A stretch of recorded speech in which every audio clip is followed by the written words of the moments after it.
You are looking at Busch Stadium in St. Louis, where in just a short time the Cardinals will host the Washington Redskins, who will have Billy Kilmer back at quarterback in a game that may decide if either team gets the NFC wild card. Dallas and Los Angeles have already clinched playoff spots in the NFC, but look at all of those possibilities for the wild card. Hello, everyone. Ross Browner and Ken McAfee are the two All-American linemen who many think are the reasons Notre Dame is playing #1 Texas in the Cotton Bowl. Well, I spoke to them about the big game and about their thoughts of a pro career. Irv? Phyllis, I went out and spoke to the St. Louis Cardinals, who've had their problems the last 2 weeks after being one of the hottest teams in pro football for half the season. I spoke with Coach Don Coryell about today's game and what it'll take to make the playoffs. Irv and Phyllis, 10 teams are still in the running for those remaining 5 playoff spots. We take a look at 4 college quarterbacks who could go #1 in the upcoming college draft. Jimmy the Greek and Jack Whitaker, too. All that and more coming up on the NFL Today. Set! Brown 45! Brown 45! Hot, hot, hot, hot, hot, hot!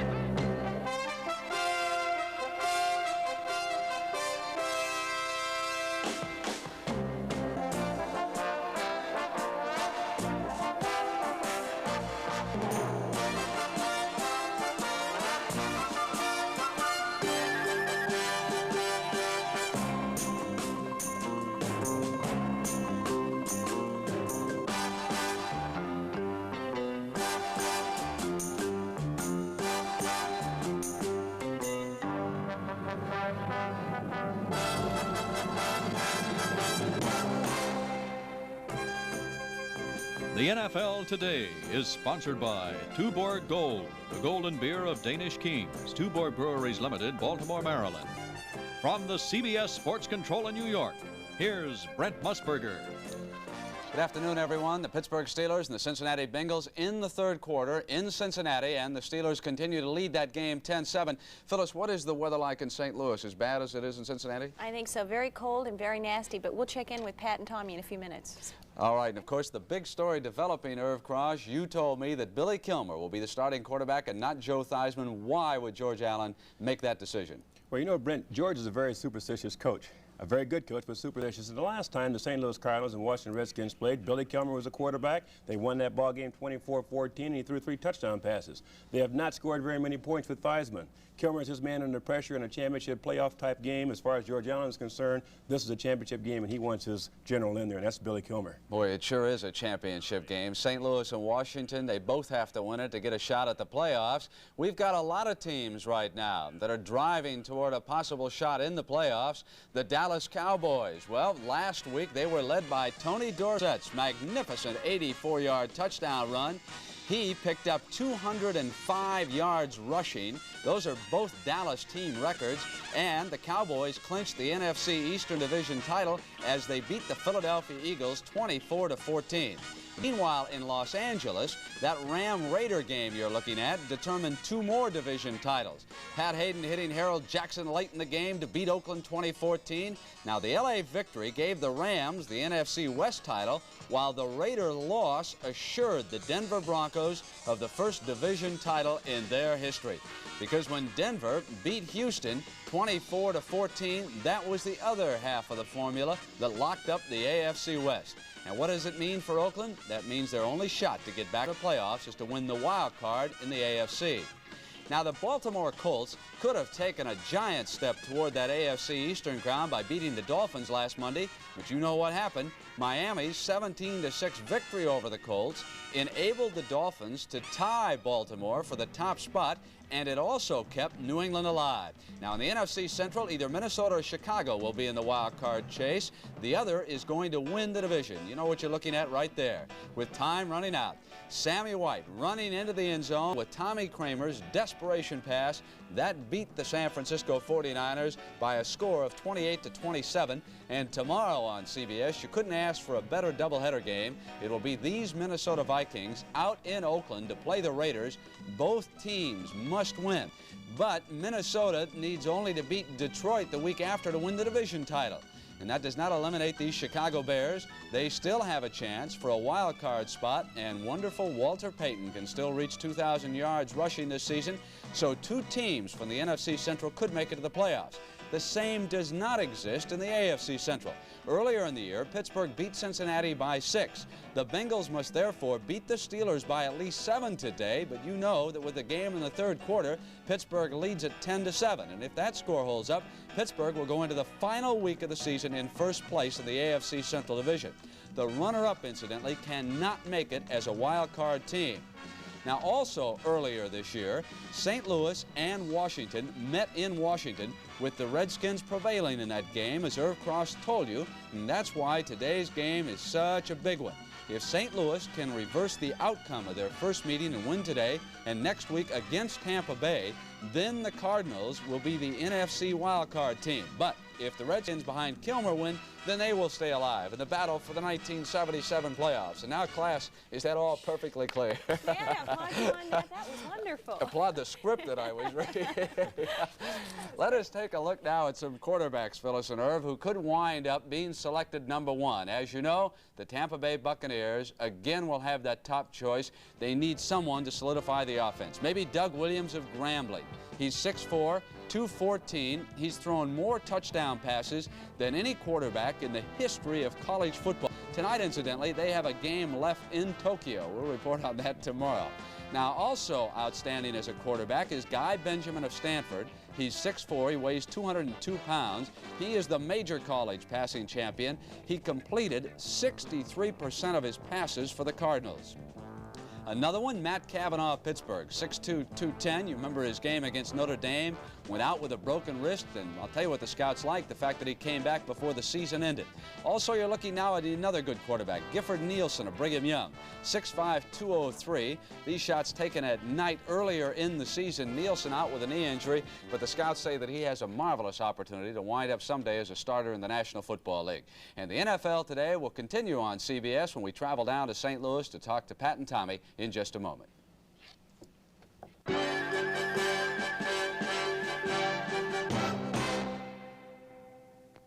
Oh, this is perfect. Could you hold it for me? I get paid Friday. I'm sorry.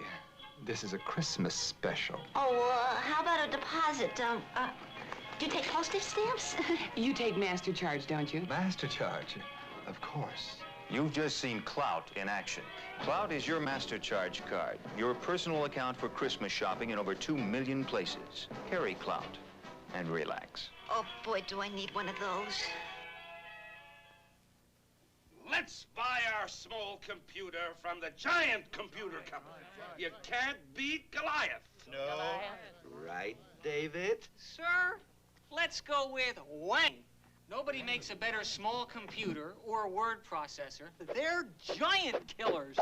It happened before. It can happen again, because nobody's hungrier than Wang. He's right. Tuborg Gold, the golden beer of Danish kings. By appointment to the Royal Danish Court. Tuborg Gold. Only centuries of the Danish brewer's art could achieve its noble character for lightness and flavor.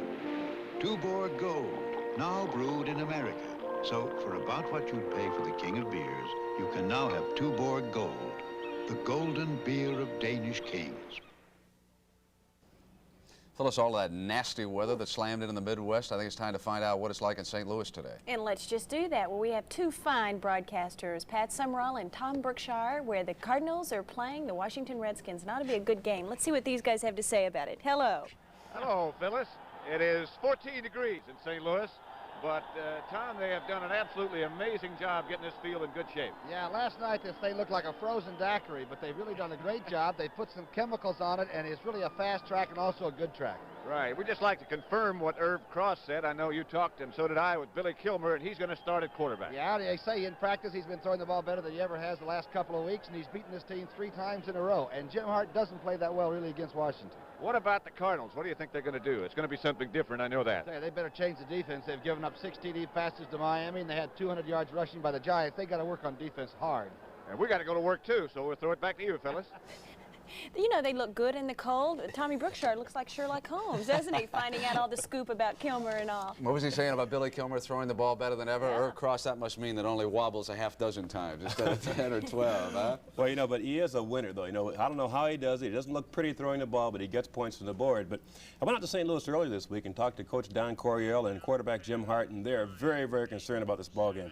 They would have to be concerned about the performance of the ball club the last couple of games. Routed by Miami and then upset last Sunday by the Giants. After winning 6 straight games, the St. Louis Cardinals are one of the hottest teams in pro football. And one of those wins gave the Dallas Cowboys their first defeat to tighten the National Football Conference Eastern Division title race. 2 weeks ago, however, things began to turn for the worse. And it all began right here at Busch Stadium. On Thanksgiving Day, Bob Greasy's 6 touchdowns enabled the Miami Dolphins to rout the Cardinals 55-14 before a nationwide audience. Then last Sunday in the Meadowlands, the Cardinals were ambushed by the New York Giants 27-7. Hopes for a wild card playoff spot are all that remain, and it's safe to say there's some concern in St. Louis.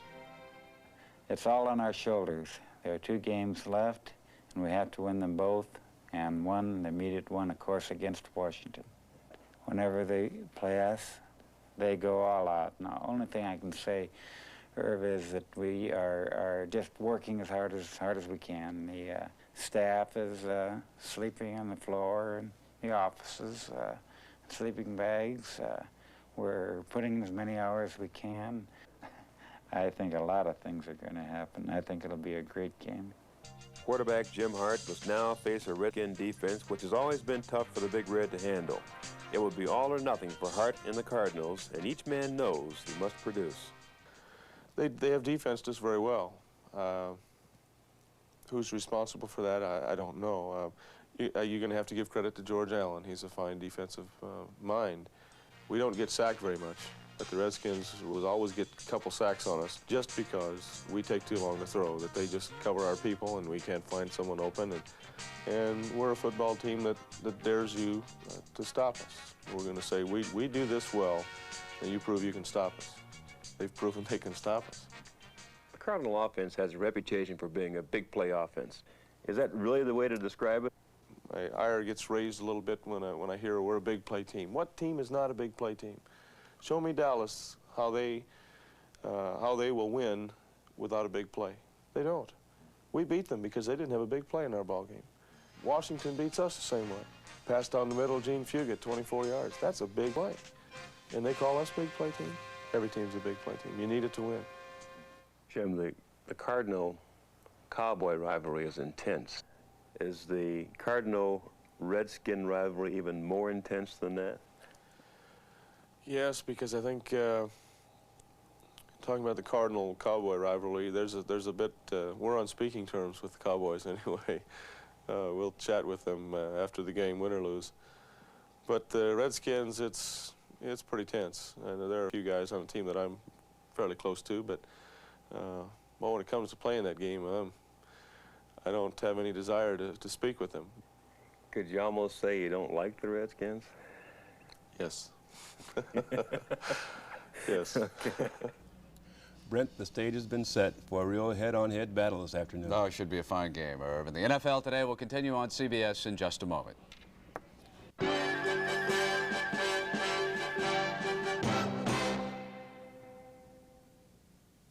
You want to start something? You want to start something? You want to start something? Start using Rayovac alkaline energy cells, the finest battery Rayovac makes. No ordinary battery can last as long as our alkaline energy cell. In fact, one Rayovac alkaline can last up to 8 times longer than an ordinary battery. So if you want to start something, start using Rayovac alkaline. Get something started with Rayovac. This drop is too little to cover the head of a match. Yet this is enough adhesive, super strong, super fast to lift 2.5 tons. It's Duro Super Glue. A drop will do to mend jewelry, ceramics, rubber, and glass in only 10 seconds. It truly is super strong and super fast. Super Glue. A drop will do. Super Glue. A product of Loctite Technology. Introducing Dutch masterpieces. Dutch Masters gift cigar tins inspired by 19th century collector's items. Now you can have the fun of giving them too. This one holds 25 great-tasting presidents. And this one, 25 mild Dutch Masters Panatellas. Get them now where gift boxes of 50 Dutch Masters are featured. See why there really are masters at Dutch Masters? Time was when a man spent a good part of his time laying in firewood for the winter. Maybe firewood is an idea whose time has come again. And today, cutting firewood is a lot easier thanks to Homelight, the chainsaw king. If you invest in this Homelight XL right now, you can save $30. And on other selected models, you get a free carry case. From Homelight, the chainsaw king. Available at participating Ace hardware stores. They gave away more than the Heisman Trophy the other night. Ken McAfee of Notre Dame was selected the best offensive end in the country, and one of his teammates, Ross Browner of the Fighting Irish, the best defensive lineman. And as they went up to receive their hardware, there you were, Phyllis, giving them their trophies. Boy, what great years they've had. They've both had great years. They're fine young men. And, of course, Earl Campbell won the Heisman that night, and a very excited man from the University of Texas. But these are two Fighting Irish that fight all the way and want to win January 2nd. I know you had an opportunity to talk to McAfee and also Browner about their chances. Two big reasons why Notre Dame may defeat Texas in the Cotton Bowl are named Ross Browner and Ken McAfee. McAfee, number 81, has been the All-American tight end for 3 straight seasons, and this year was a leading vote-getter for the Heisman Trophy. Last season, Ross Browner, number 89, was the Outland Trophy winner, symbolic of the nation's outstanding lineman. How about predictions for the Cotton Bowl now? You're playing the #1 team in the nation. How do you feel about that? Of course, Texas is ranked #1. They're justly deserve the ranking since they're the only undefeated team in the nation. We feel that should we beat Texas? We feel that we have a chance for the #1 ranking. I think this game is going to be for the national championship. Whatever game we step into is really going to be a tough one, and Texas is just another game we had to step into, even though it is your hometown. Either one of you pattern yourself after any NFL player? Have aspirations of, are you individuals enough that you want to become your own player? Do you pattern yourself at all? Oh, definitely. I don't pattern myself after everyone, of course. A lot of people have tried to compare him with Dave Casper. He played at Notre Dame, was a tremendous tight end, and probably the most predominant figure in National Football League now as a tight end. And I guess it's just a natural situation that everyone has tried to compare me, but I don't pattern myself after Dave Casper or anybody else for that matter. I just try to play my best game and try to help win football games for the University of Notre Dame. At 6'4", 250 pounds, McAfee is a powerful blocker who possesses incredibly soft hands for a man so large. And when Notre Dame is near the goal line, he is the man they seek out for a sure 6 points. Many pro scouts believe if Earl Campbell is not the #1 pick in the pro draft, McAfee will be. In size, speed, and style, Ross Browner most resembles the Dallas Cowboys' all-pro defensive end, Harvey Martin. He is a tracker, a hunter of quarterbacks, a man who destroys offenses.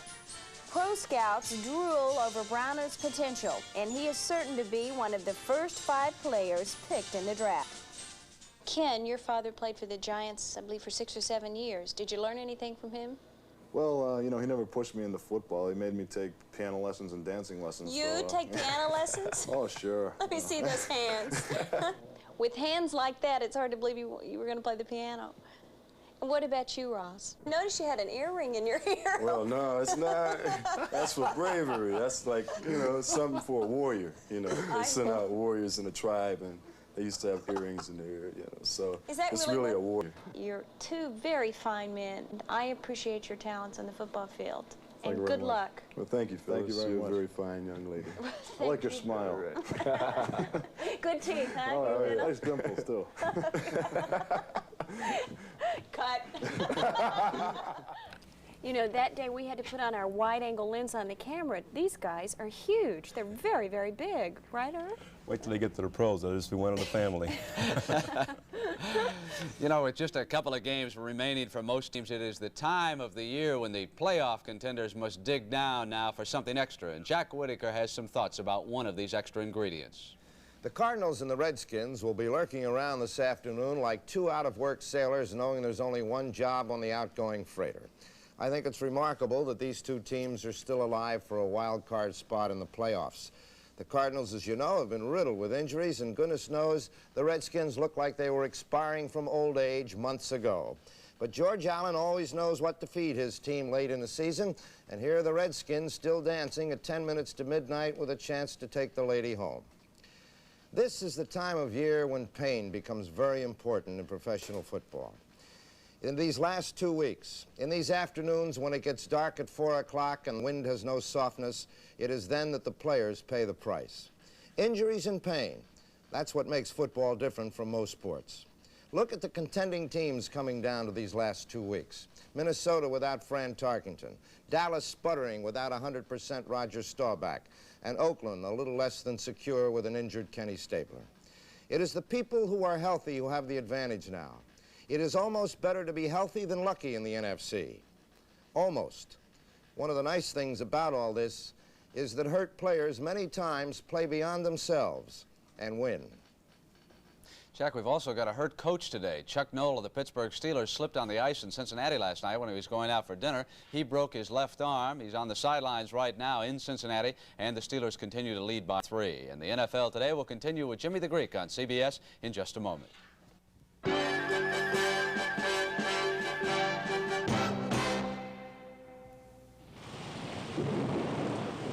Ryder rents trucks, all kinds of trucks. And Ryder does everything possible to make sure the wipers work, the headlights work, the brakes and steering and transmissions have been checked out. So practically nothing can stop a Ryder truck. Because when you rent trucks, you don't want them to give you problems. You want them to solve your problems. Ryder, the best truck money can rent. I'm Jackie Stewart, and I can tell you how to save some money. If you change your own oil filter, you probably buy one of these. How do you decide? By name? Price? There's one big difference in these filters. The Ace costs less, and it does a very good job of protecting your engine. You'll pay more for these, but you won't get a better filter than Ace. With a choice like that, which would you buy? Ace. Good filter, good price. By appointment to the Royal Danish Court since the reign of Frederick IX, Tuborg Gold, proclaimed the golden beer of Danish kings. Today, this light beer of noble heritage is brewed in America, and Tuborg Gold is affordable to everyone. In fact, for about what you'd pay for the king of beers, you can now have Tuborg Gold, the golden beer of Danish kings. Jimmy the Greek is sponsored by Muriel Cigars. Where there's Muriel smoke, there's fire. And Greek, how do you analyze St. Louis and Washington today? Well, we better do some analyzing here. Well, what's going to happen more or less is that the pressure's going to be on the cornerbacks for the Redskins. I mean, on Williams and Lavender more than anybody else. They're the ones that's going to have to play close and play them real tight. St. Louis again gets a check for speed, even though the field might not be perfect today, right, Jimmy? I think so, definitely. The defensive front of Washington has been doing a great job, including their secondary. Now, here you see Hart. This is the play where I say that the cornerbacks definitely must play up.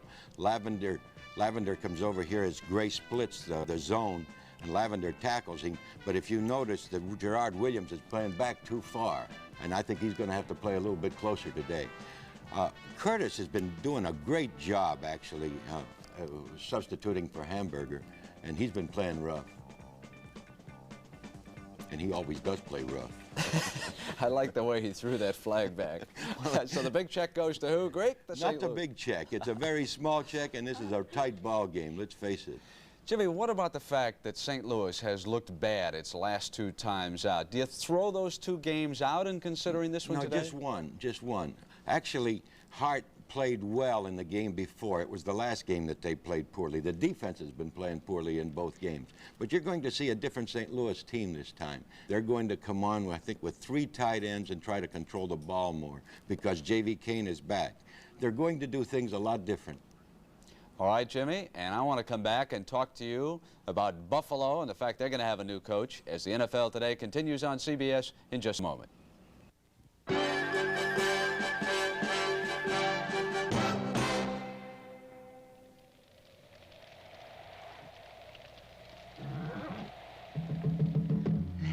Muriel turn you on. That is my desire. Muriel lights a flame in me. Where there's Muriel smoke, there's fire. Where there's Muriel smoke, there's fire.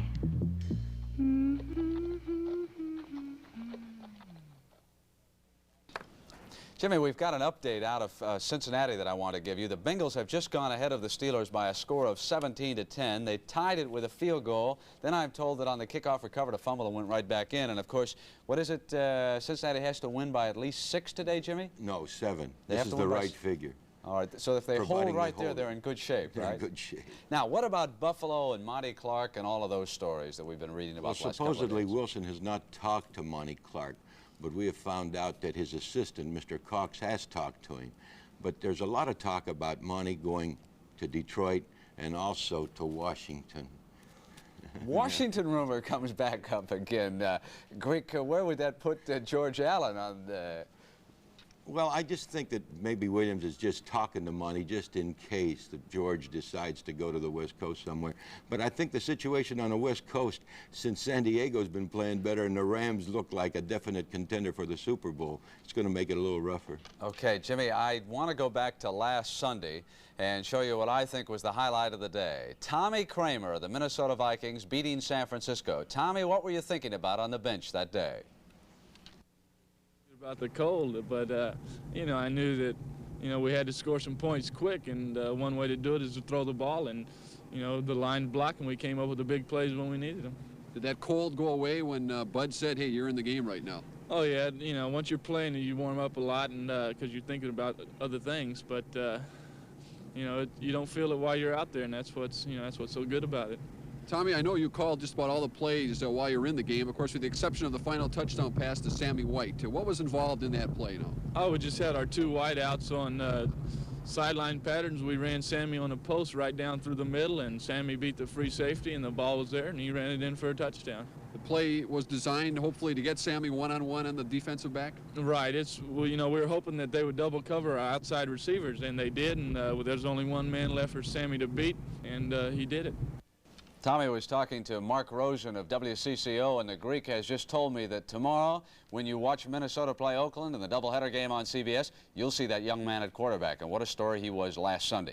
We've got a great game coming up. St. Louis and Washington, both teams have to win, and both teams will play that way, I'm sure. For Jimmy the Greek, Irv Cross, and Phyllis George, I'm Brent Musburger. Have a nice afternoon. We'll see you at halftime. The NFL Today is sponsored by Radio Shack, leaders in home electronics for 56 years. Ford and your Ford dealer who invite you to see their better ideas for 78, including Fairmont, the Ford in your future. The 1,700 JCPenney stores coast to coast and the catalog. And by Ryder Truck Rental, the best truck money can rent.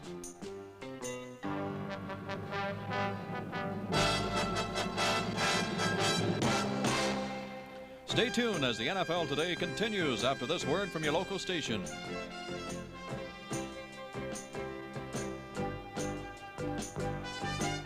Mike and Gloria relive their first date that almost became their last one on All in the Family, tomorrow night on CBS.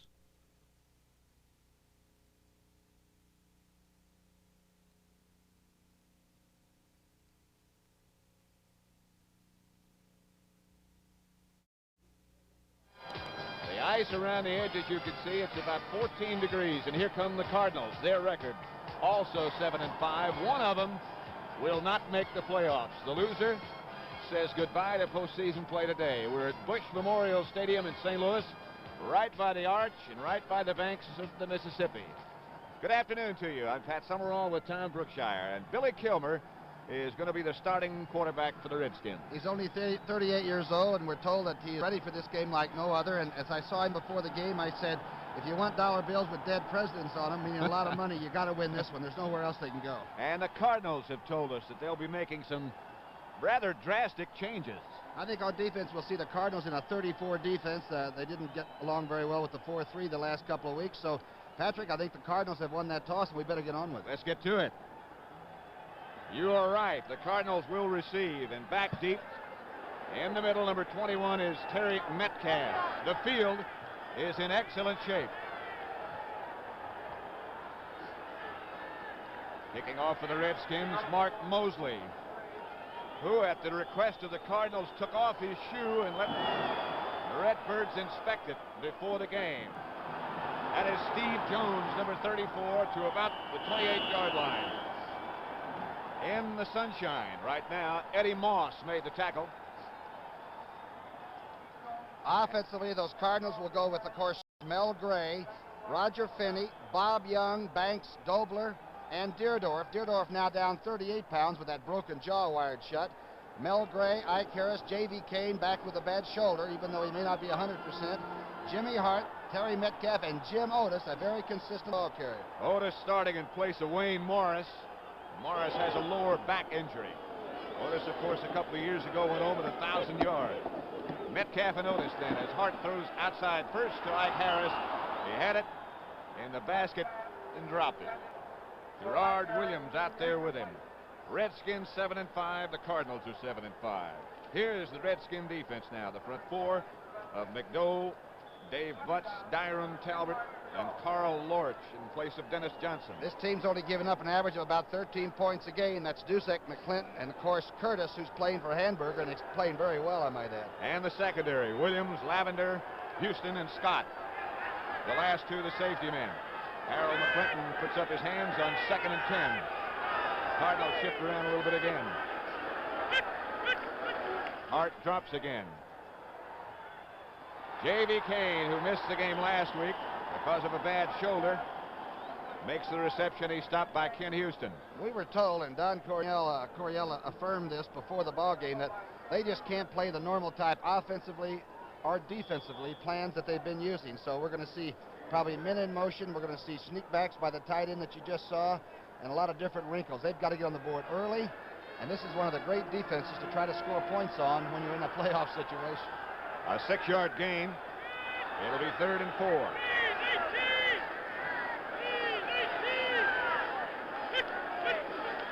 Here's Hart again. Down he goes in the grass. Bill Brundage. There's some question about whether or not he'd be able to play because of a sprained ankle. That was the 40th sack for the Redskins this year, and they've always thought that if they got to Jim Hart early and showed him a lot of different coverages in the secondary, they might give him a tough afternoon, and over the years they have. Eddie Brown deep for Washington, and Dwayne Carroll, number 12, is the Cardinal punter.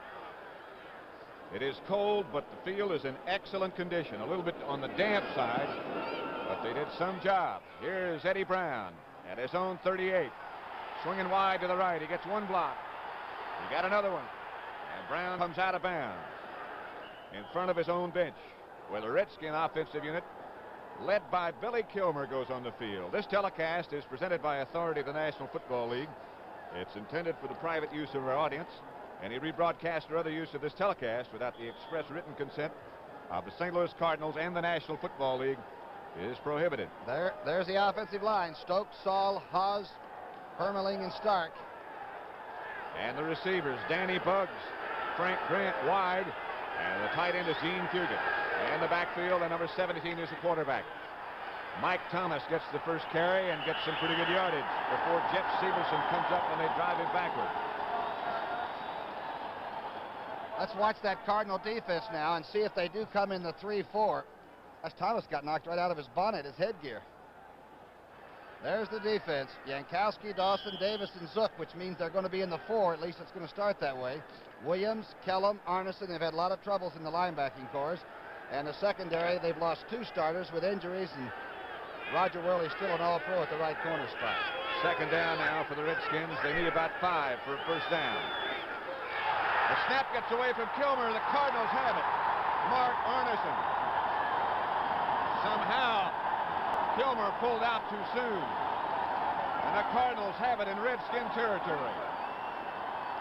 We said earlier that the calls should not bother the players, but I'm telling you, the hands have got to be glassy a little bit. There's the ball bouncing around. Arneson, very quick to take advantage of it. And boy, Billy Kilmer, what a way to start on offense. It didn't look like he ever had possession of the exchange from center Lenny Hawes. And so the Redskin defense comes back. Cardinals offense operating now at the Redskins 37, first and 10. There's the shift.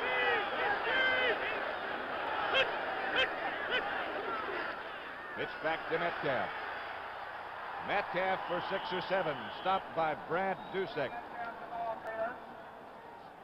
Metcalf has had 4 fumbles in the last 4 games. That time the Cardinals ran to the weak side of the formation and got Deerdorf out on that corner linebacker. Boy, I'll tell you, they've got speed and they've got a tremendous offensive line. And they're also coming off 2 rather severe losses to Miami on Thanksgiving Day and to the Giants last week. And everybody around here is trying to figure out what the problem is. Second and 4. Jim Hart, the quarterback. He gives again to Metcalf, and Metcalf is chased back to the line of scrimmage. A loss. Dyron Talbot was the guy who whizzed past first. Harold McClinton and Jake Scott made sure. Notice Chris Hanberger is in there now. This would bring up a situation where the 5th back will come in for the nickel defense for the Redskins, which is Eddie Brown, and also make you wonder where Mel Gray is. Number 85 is the guy that the Redskins, they feel they must keep him off the board. They might let him have 1 touchdown, but he can't get more than that. All right, he splits wide to the right. Mel Gray on 3rd and 7 at the top of your picture. Mike Harris to the other side. It is a 3rd down for Jim Hart. The protection this time is good, but the pass is knocked loose. Jake Scott on the coverage, intended for J.D. Kane. Hart that time was looking for the tight end. It looks like he's really concentrating on 6'4" J.V. Kane. Jake Scott, though, is really there, and I guess that's why you pay safety men $130,000 a year. Is that what he makes? He's close. That's on a... Anything close to that is okay. I don't know if I've let the IRS know something they haven't, but that was published once. Saw you talking to Jake before the game about how his ribs are feeling. What did he say? Gosh, he said that they're just about getting well, but you know, he played pretty well with 3 fractured ribs the last couple of weeks. Wayne Carroll is number 12, and Eddie Brown stands back at the 10-yard line as the Cardinals cannot capitalize. Line drive punt. Eddie Brown lets go, and it goes into the end zone. It'll come out to the 20. Cardinals couldn't quite get down to cover it, so the Redskins will come back. And Lenny Hawes and Billy Kilmer spent some of that time working on the exchange between the center and the quarterback. Score is 0-0 in the first quarter.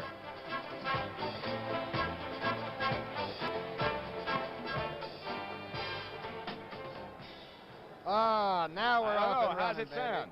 We're okay now. Yeah. Jeez. I feel like he's a house mother or something, don't you? Red Eye? Yeah, I feel like we're in a fraternity and he's our pledge father. Barry Frank called up here and said he wants you to call him. And you better not forget it.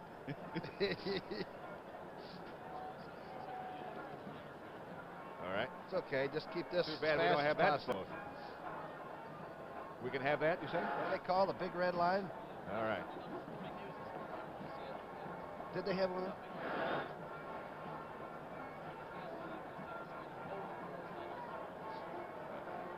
No, babe. You know, they didn't make a first down.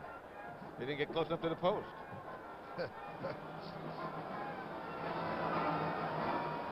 Redskins taking over on.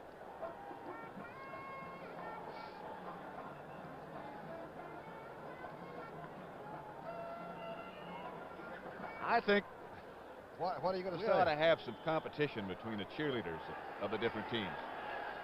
I like to see them like working volleyball out. or something. They sure work out hard. Easy to see how they stay warm. First and 10. Calvin Hill is in there along with Harmon. Right.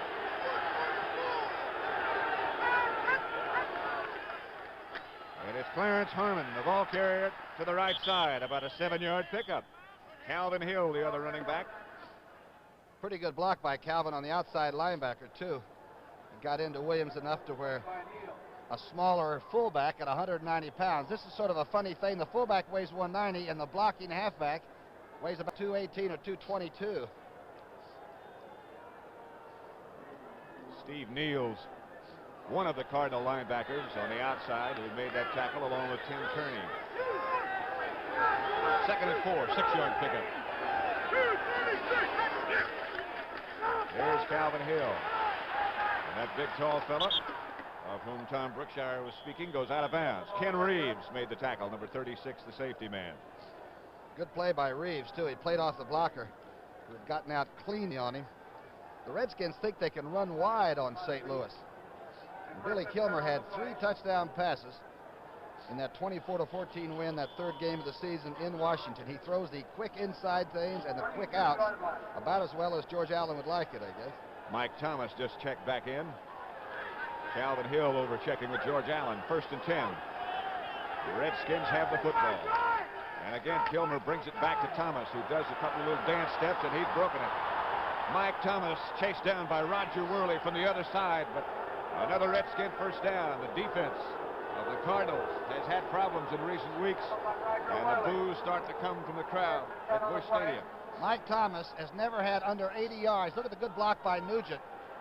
This little fella is off. He has had some big days, but never over 80 or never under 80 against St. Louis. He's right at that margin. Line of scrimmage now is the Cardinal 42-yard line, where the Redskins have it 1st and 10. Well, one of these teams' hopes of a playoff spot will end today. For the other one, they'll still be alive. There are many possibilities, however. But the loser of this one will not go to the playoffs. Kilmer gives again to Thomas, and again he tries to come wide, this time only back to the line of scrimmage. No more.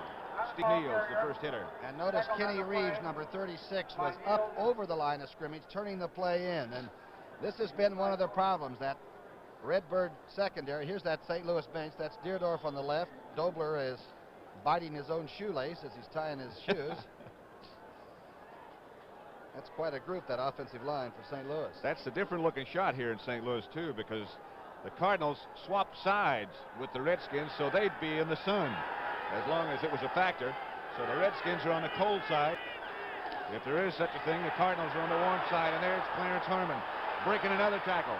Roger Worley down there with him, and Worley finally gets him out of bounds along with Dawson. There had to be 2 or 3 missed tackles on that run, and it's always difficult to explain whether it's good running or bad tackling. But young Allen missed, number 27. Let's watch this. Pretty simple play to the left side. Saul out in front. There's 1, there's 2, and those are arm tackles for everybody except Worley, who finally got him out of bounds. That run by Harmon all the way down to the Cardinal 18 as Mike Thomas comes out. Cincinnati leading Pittsburgh 17-10. Now they had to win by more than 6 in order to keep their playoff hopes alive. Harmon pounds straight ahead. This time only a couple. Eric Williams made the tackle. Now people might think that the throwing hand is the one that gets cold on a quarterback, as you see Billy Kilmer there, but sometimes it's the left hand that puts the ball up and sets it up, that gets so numb on the quarterback that he can't handle it. So don't just think it's that right hand. The throwing hand, for some reason, stays warm all the time. Lenny Hawes wiping his hands, number 56. A 1-yard gain on first down, make it 2nd and 9 at the Cardinals 17. The year for Kilmer in 1977. Harmon breaks a couple more tackles, gets to the 15, and they swarm.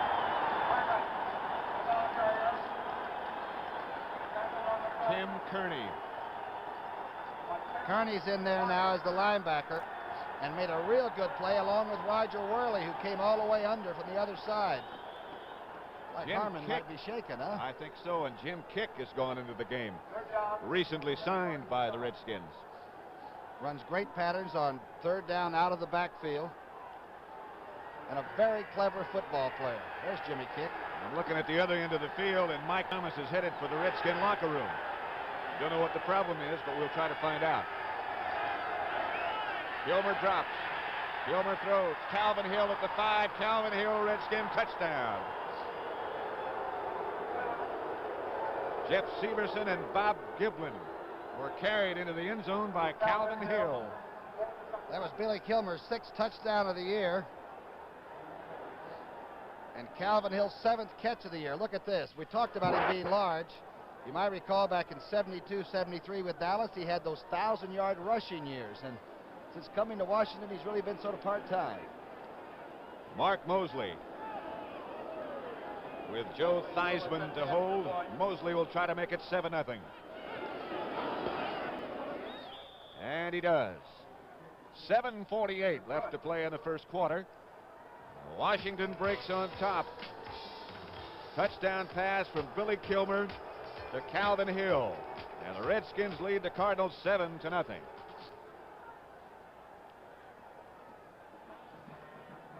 Sandy, I'll tell you, that was a simple touchdown. Huh? St. Louis doesn't hit on defense at all. They don't bang anyone. Even when they tackle or make a good play, it's a struggle. Huh? Let him right in there, didn't he?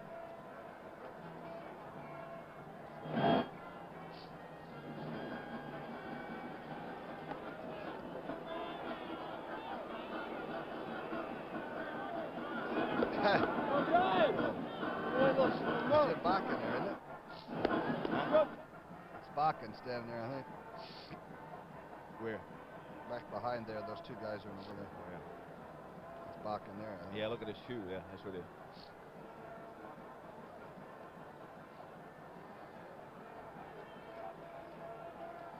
Who's running back?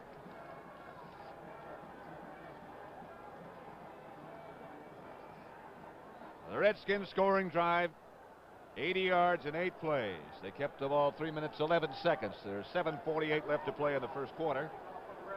The Redskins lead 7-0 as Mark Mosley prepares to kick off. And that's Summerall with Tom Brookshire. And the Cardinal defense did not hit on that drive, I'll tell you that. They look like they did last week. High, a short kick.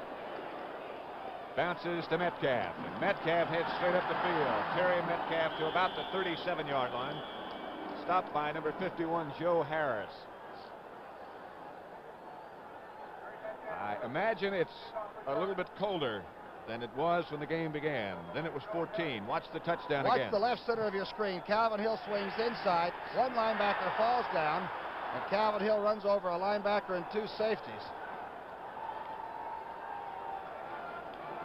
It'll be a first down for the Cardinals at their own 37. 1st and 10. Jim Hart still the quarterback. Otis and Metcalf still the running back. Jim Otis breaks a couple of tackles and spins for about 7 yards before Jake Scott wraps him up. Went right off Tom Banks and Bob Young's blocks on the left side. A couple of weeks ago against Philadelphia, Otis had 101 yards rushing, and he's a very sure-footed runner. He is not going to be as fancy as Wayne Morris. Of course, Wayne Morris isn't healthy, which has pressed him into service. But I'll tell you, anytime you dig it out against this team, you got to dig it out tough. Like to win. Welcome those of you at WHIO in Dayton, Ohio, who saw the Wolverines beat the Dayton Flyers 71-61. It's 7-0 here in our game with the Cardinals and the Redskins. Washington leads. Dave Butts made the tackle on Terry Metcalf. I asked Dave Butts before the game what size coat he wore, and he said 54 double extra long. Now that's a top coat for me. He just came out of the game.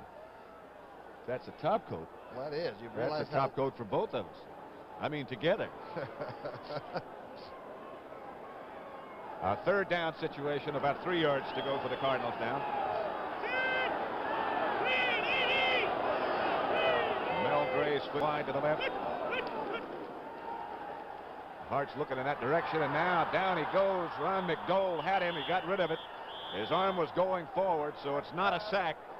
But that's as close as you can come. And it's not intentional grounding either, which means that they were watching to make sure there weren't illegal hits on the quarterback. They're making sure of the protection of that quarterback. There's the big fella. 42-inch waist. Yeah, the 42-inch waist. He's got 31-inch thighs.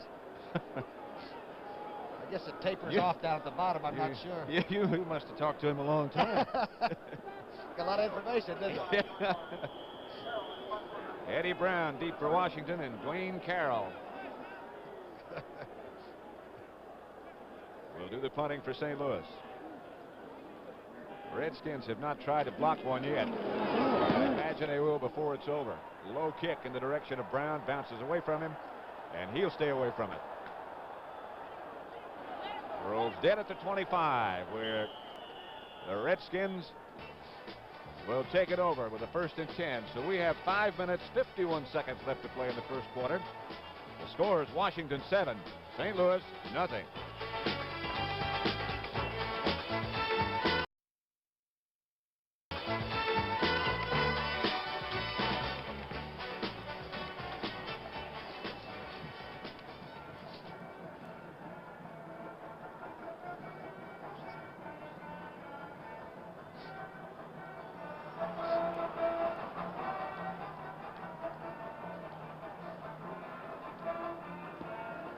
I feel like we're at Little America or something, don't you? I feel like they'll drop in supplies.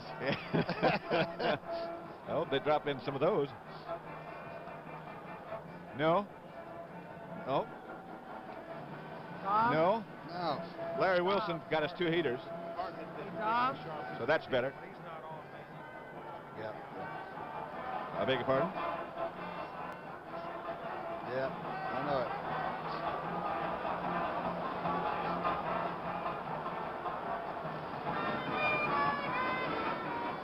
Redskins taking over on their 25-yard line twice.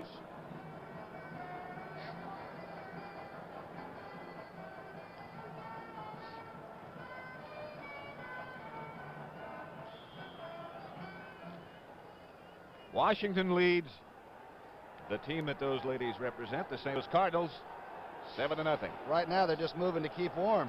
I don't blame them. This defense better start knocking people around. I'll tell you, Coryell was really worried about it. Harmon and Hill, the running backs for Washington, and Kilmer, the quarterback. Calvin Hill bangs straight ahead. Eric Williams made the first hit and got him down, but Hill got about 5. Cardinal defensive philosophy is to sit on the line of scrimmage and read and move to the play. But I'll tell you, if you're being controlled and you end up straightening up, against the Giants, they spent most of the time standing up looking around. I think it's time to stop reading and start playing. In the old days, you could grab grass and hold on, but you can't do that anymore. No. That's very wet and slick artificial turf, although it really is not that slick. I shouldn't say that, because the field is in pretty good shape, and the ground crew here did a fantastic job to get it in this good a condition. Kilmer, the quarterback. Remember, the Redskin offense is about the most sacked bunch of quarterbacks in the league. I think only Detroit in both conferences has had their quarterback thrown down more often trying to pass. In recent weeks, it's been Theismann, not Kilmer. Kilmer hands back to Calvin Hill. A flag goes down. Mike Dawson made the tackle. Haven't even had a chance to tell you who the officials are. The referee is Don Wedge. The head linesman is Gil Mace. The back judge is Charlie Reed. Umpire is Frank Sinkovich. The line judge, the ex-Michigan State quarterback Dean Look. And the field judge is Bill O'Brien. Looks like somebody got wrapped up in red and white. A walk-off against the Redskins. It's so cold we couldn't even hear Don Wedge's words. Number 30 is Bill Bradley, the ex-Eagle, in that Cardinal secondary. Situation is 2nd down now. The yard line is the 19. They need 16 for a first down. Again, Kilmer gets the Hill. Calvin up high over the top. The ball might have been loose at the bottom of that pile. Still belongs to the Redskins. Good play by Davis, who got out there. He and Dawson, the 2 big Cub Bear tackles inside, had a tremendously tough game against the Giants. Looks like today they're going to do less stunning and play a little bit tougher, hard-nosed football. John Zook comes in as the Cardinals figure this is a passing situation. And I guess that's legitimate figuring. It's 3rd and 13.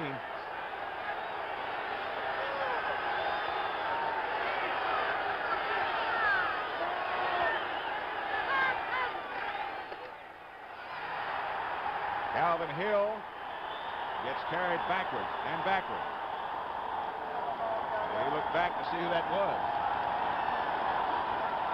And Tom Banks, the offensive center, and a fine one, gets ready to hit back.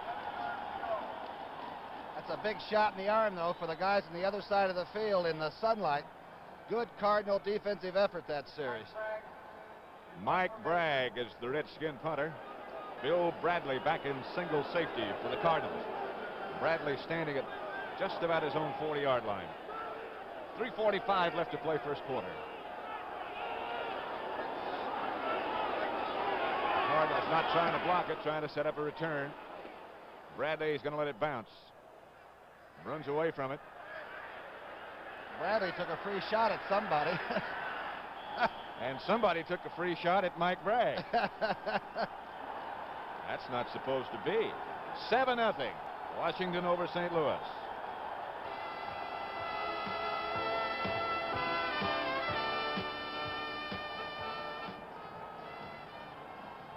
There'll be some bitter feelings expressed in this game. Huh? Why would Bradley do something? They're going to go after each other's kickers, it looks like, doesn't it? Yeah. Sandy, can you get us a temperature? When was that, last night? 2 o'clock, huh? 2 a.m., huh? What time is it now?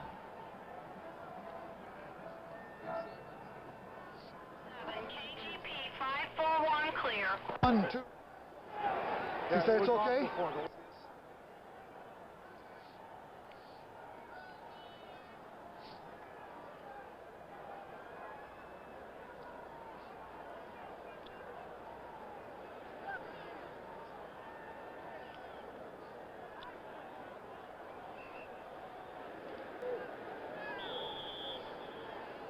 I'd like to thank the members of our crew who furnished Tom Brookshire and I with an ice cream bar. I'll tell you one thing, it's still frozen solid. It hadn't warmed up a lot. It was 14 degrees earlier this afternoon. I think it's much colder than that now. Not as cold as it was or is in Cincinnati, however. Jim Hart. Ike Harris. Hart threw behind him. Joe Lavender on the coverage. Cardinals look a little bit out of sync. Looks like Jimmy Hart was not only tentative with that throw, but had trouble setting up a little bit. He never has been the quickest guy to drop back, but he used to do it at a short drop. He'd get back and set up in 2 steps. That time it looked like he was worrying about it. See, he's shaking his head now.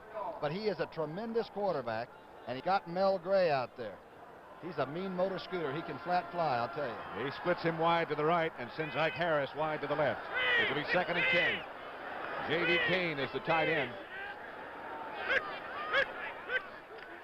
Terry Metcalf has the ball. Metcalf banged into one of his own blockers. I believe Dan Deerdorf was out in front of him. He ran right up his back. Ron McDowell made the tackle. Boy, Deerdorf gets out and pulls from that position, and as you might know, a couple of weeks ago, or maybe it's been a month ago now, he gets Minnesota. He got a broken jaw, and the big right tackle has had it wired shut. He gets the wires cut loose Monday, and he says he doesn't care if it's peanut butter. Anything's going to taste good. He's been living through a straw. He says one of the better things that's happened to him is the fact that he got both of his front teeth knocked out. Gray is going to run him down, but Jake Scott gives the Redskins the ball at the Cardinal 25. Jim Hart misread the coverage because Mel Gray was trying to go down about 10 yards and come under the formation. And that's where Jake Scott was slipped up into that short zone, number 13. And that's another reason you pay a guy $130,000 a year. Big interception. Jake Scott, I'm sure you've heard that he has said playing with the Redskins is like being in football heaven. 17th interception for Jimmy Hart. Bill Kilmer gives to Calvin Hill, and he hadn't got much room this time. Hill, though, sprints around the corner, knocked out of bounds by Eric Williams.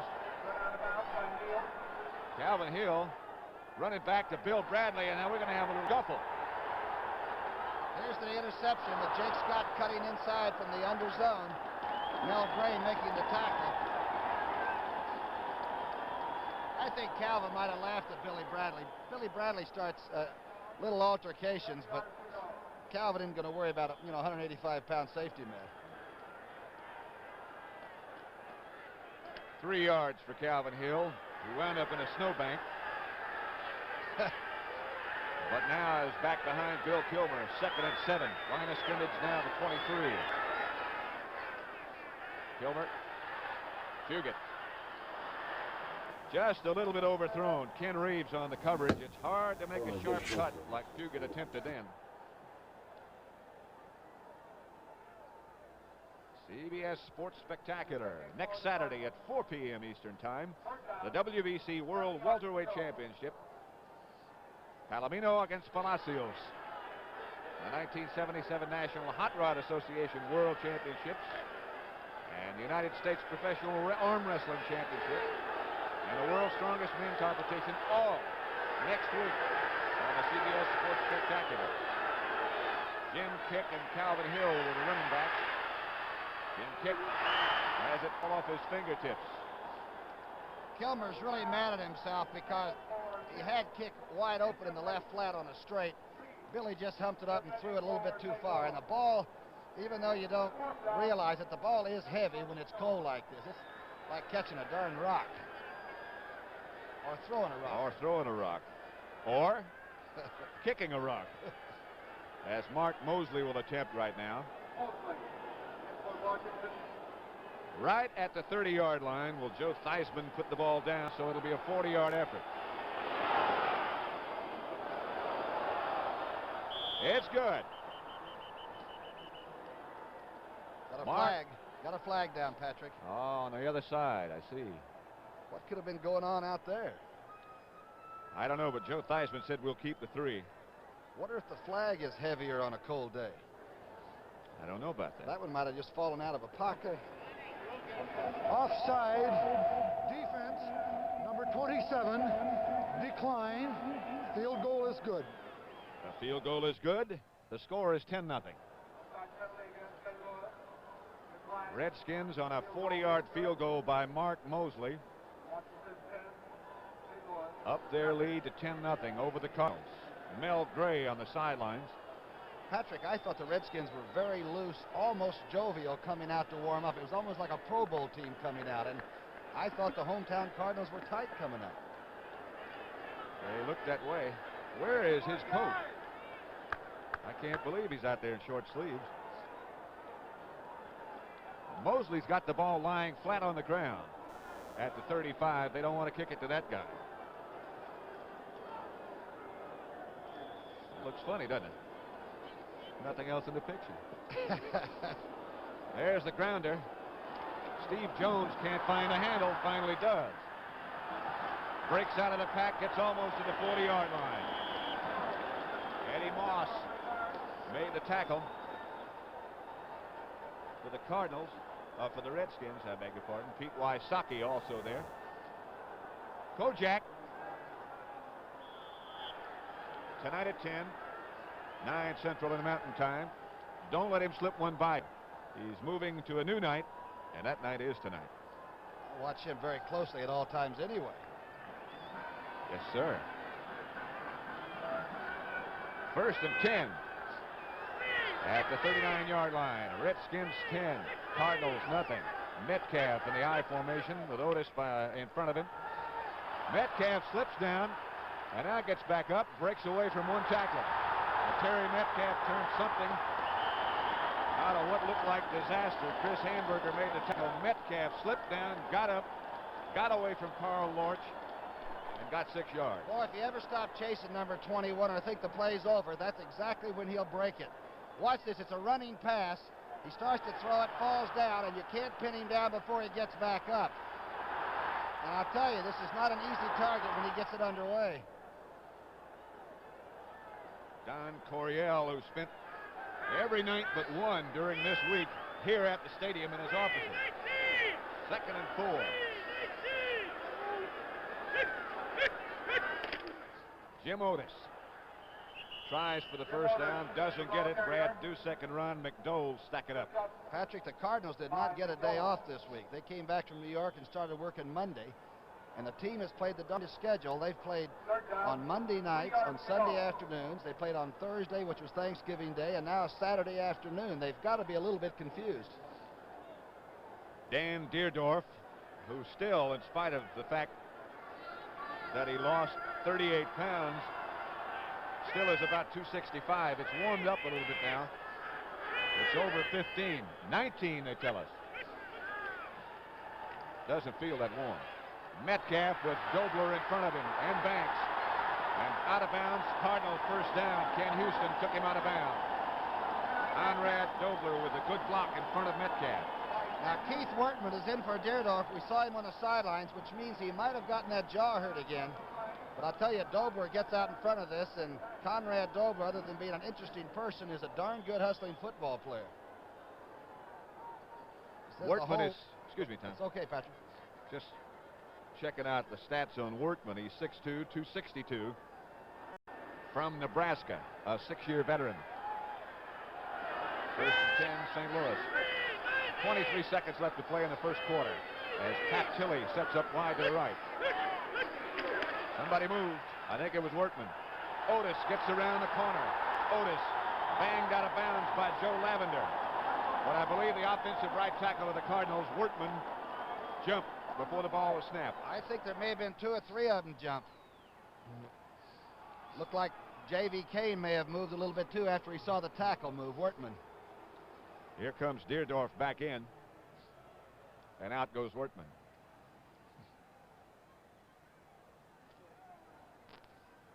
Don Wedge will tell us. Illegal motion.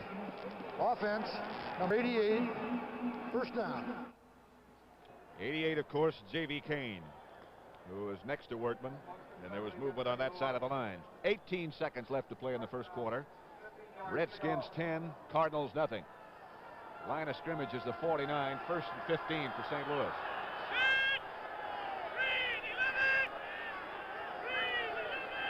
'83 is Pat Tilley. 35 is Jim Otis. Otis breaks a couple of tackles. Jake Scott had to finally pin him down, along with Brad Dusick. Boy, I'll tell you, the former Ohio Stater gives you everything he's got. He makes great moves at the line of scrimmage. That time he hits straight ahead, slipped to the right side, and picks it up. Watch him make the move now. They're in an odd defense. Dalvett gets handle, and Otis is on his way for 7 or 8 yards. That was the last play of the first quarter, and the Redskins lead it 10-0 over St. Louis.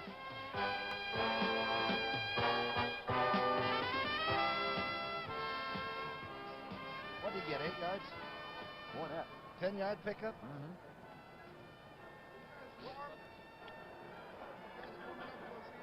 What's that? Huh. What? Looks good. The old Brooks Brothers trick. Only because it was right across the street from our hotel. We went over there and destroyed that place this morning. We never get a chance to shop. We got in. All right. Sucker play. Sucker trap on Butts. He followed the guard. Yeah. What happened to the slow-mo stuff? Good gosh. Huh. Yeah. Yeah, it's easy for him to say. Wow. It's a personal foul.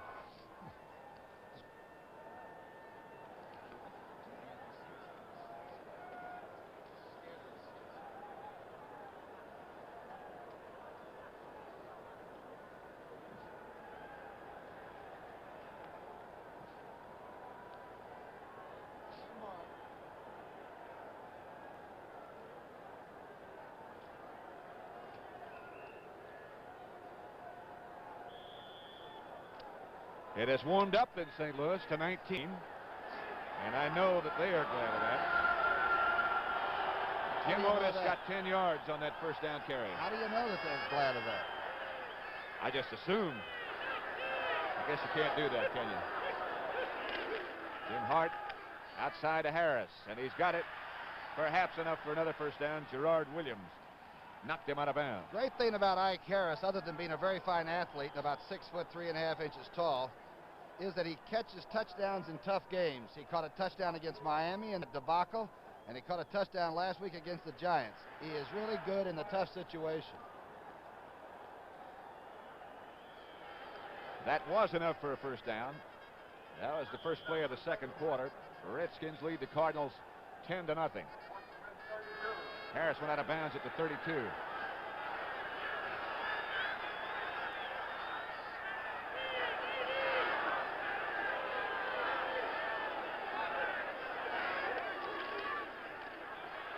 Jim Otis again breaking tackles, and Otis carries Jake Scott down inside the 20, down to the 17. Harold McClinton was draped around him too, but Otis, glad to be back in that starting lineup, looks good. Wayne Morris had the big day against Minnesota, then he got his back hurt, and since then they've had to call upon this character again, and I'll tell you, he is something else. He came in with, let me see how many yards rushing, 274, and he got 101 of those in one game, and he's before his home crowd. And he's playing like he's enjoying it. Metcalf is behind him now, and Metcalf takes the toss from Hart. Metcalf tries to cut back inside, gets a few before Dyron Talbert and Brad Dusek, number 59, make the tackle.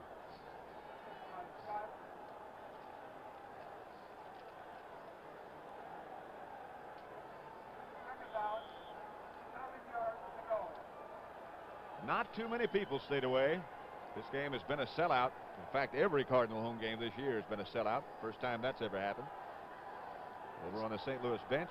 Looks like the makeup man is working. A little Vaseline, maybe. Helps keep warm.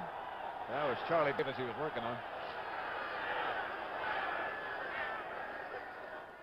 Back to Metcalf. Looked like he might option again. He cuts back. Hamburger out there with him. I'll tell you, Chris Hamburger had a very tough job, and if Metcalf hadn't cut back and run into the linebacker, that could have been a tough offensive play. Cincinnati got it done. They had to beat Pittsburgh by at least 7 points, and that's exactly what they did. 17-10. Steve Jones and Terry Metcalf, the running backs. You're looking at the Redskin defensive unit. McClinton comes out. It'll be third down for the Cardinals. Jim Bakken has been trying to keep his foot warm for a long time on the other sideline. Passing situation, that's for sure. With Jones in there, that's what they expect. Trying to get to Metcalf. Out of bounds it goes. Dusek was out there with him. That's called an airmail special delivery. Just make sure. Hart was looking to the corner for Ike Harris, who was trying to run a corner over there. And then he just unloaded and threw it out of bounds, and they'll take 3 if they can get 3. Jim Bakken in with Roger Worley to hold. It has not been a good year for Bakken. He's one of his last 5 attempted. I think you got to use kickers a little bit more often probably than that, too, to get the confidence back, don't you, Pat? That's the only way to build it. Be successful. 32-yard attempt here by Bakken. That looks like a pretty good shot. It is. 10-3. So with 12 minutes, just over 12 and a half minutes left to play in the second quarter. It is Washington 10, St. Louis Cardinals 3.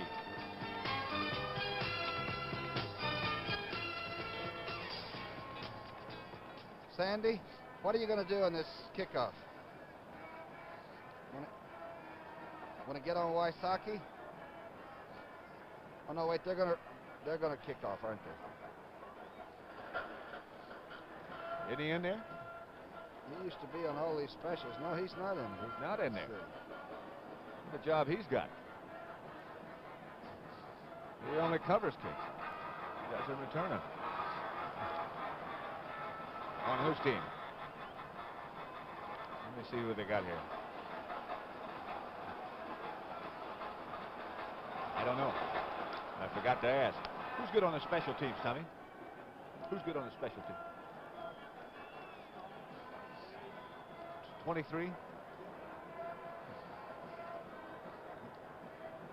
35. 10-3 Redskins.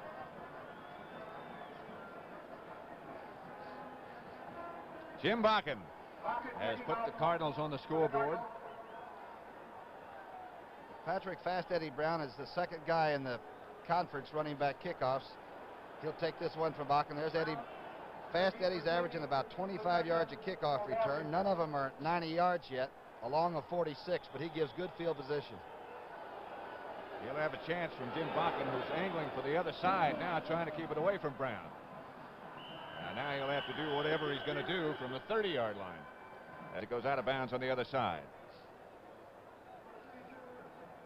You know, I really like Don Coryell's style of coaching. The last time, I think, or the only time they had a 3-game losing streak until now was the first year he was here. He really turned this football team around. But I'll tell you something, he always said it's easy to coach offensive plays and get points, and it's very tough to build a great defensive football team. And there's the man of whom you speak, Don Coryell. He has done a fine job here. He did a fine job before he came here in college. Here's Jim Bakken again, now with the ball teed at the 30, and Eddie Brown standing all the way up at the zone 10-yard line. Line drive kick taken by Tillman to the 31. Eddie Brown was trying to talk him out of the ball, but Rusty got a hold of it and wrapped it up. Huh? He looked like a wind-up toy. Bob Young on the sideline. He is in the finals of the World's Strongest Men on the CBS Sports Spectacular, the individual tug of war. That's one-on-one. Tom Banks next to him, of course. At the 30, 1st and 10, Washington. Clarence Harmon, the running back, gets about 6 or 7 yards before Charlie Davis made the tackle. Carol Burnett and company have pulled up their Saturday night stakes and are moving to Sunday night. On hand to help her mark the occasion will be Rock Hudson tomorrow night. On the Carol Burnett Show, that's tomorrow night at 10, 9 Central, huh? By the way, the Cardinals are in.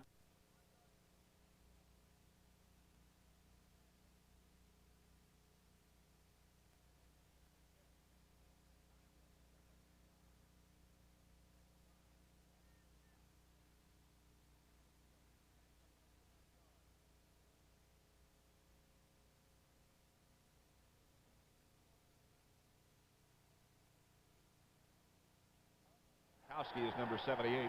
Carney is that free agent tough hitter that was beaten out by Kellen for a while at the middle spot, but now with that 3-4, you can use 2 good hitting linebackers inside. And Patrick, really all it is an old 5-man line with the 2 defensive ends just standing up. That's about all the 3-4 is. It's Charlie Davis that's right in front of the offensive center. Kilmer drops. And Billy gives to Calvin Hill. Same pass they scored the touchdown on, just to the other side. Enough for a first down, Redskins. Arneson, one of the tacklers. Well, I'll tell you, he's a darn good pass receiver coming out of the backfield, isn't he? He's a big target. Watch Billy with a classic setup. And by the way, he's throwing the ball. That one really spiraled very well. We hear he's been throwing the ball the last couple of weeks as well as he ever has. 1st and 10, Redskins. Not much. That surface might be getting a little glazed out there. It looks like they're beginning to skate. Yeah, there are a couple of spots that look like they might really be slick now. And before it's over, I imagine they'll be playing on what is almost a rink. I'll tell you, it's just impossible for a defensive back to get confidence late in this game, and it does get glassy. You'll see some defensive back go all the way down, and that is disaster. Redskin ball, 2nd down at their own 47. Kilmer gives back to Clarence Harmon. He won't do much. Ron Yankowski. And Carney, number 56.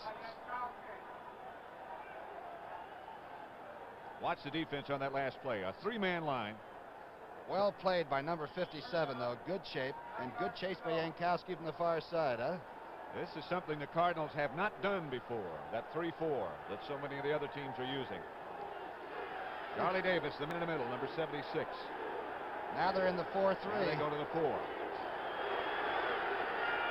3rd down 9 situation at the Redskin 48 for Kilmer. Calvin Hill again. Dropped it. It was a fumble. They're going to call possession and call it a fumble. Roger Worley. Giblin, number 28, the guy who made the recovery. They call it a complete pass, possession, and then a fumble by Calvin Hill. And Calvin looked like he was spinning around trying to get control of it. It was not an easy catch and perhaps not the best throw, but there was a pretty good pass rush put on that time. So the Cardinals get another break. They'll take it over at the Redskins 48 with 9:05 left to play in the second quarter.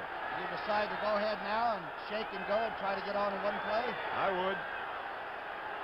Mel Gray wide to the left. Draw play Metcalf. Metcalf breaks into the secondary, gets past another, down to the 25, he bounces. Gerard Williams made the tackle. An excellent call. Metcalf on the quick draw. And remember, he has a 62-yarder. Here it is on the draw. What looks like a pretty well defense play turns out to be nothing. And you're right, he just really hurdled Williams. Just shy of the 25-yard line for Terry Metcalf. The St. Louis Santa. Looks like he's in a cage. Taking approval.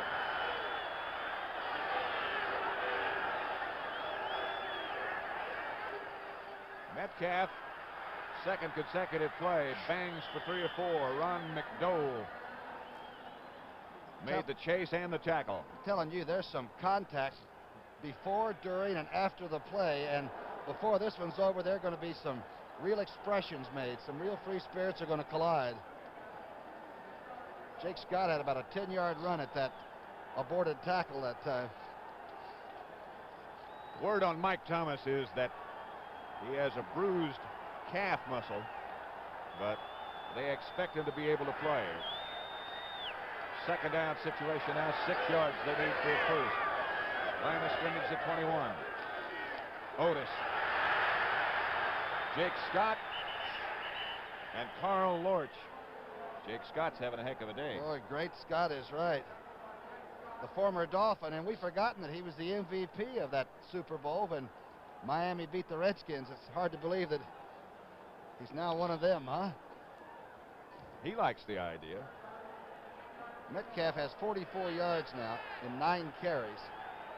Passing down coming up for the Cardinals. Third down, about 8 at the Redskin 23.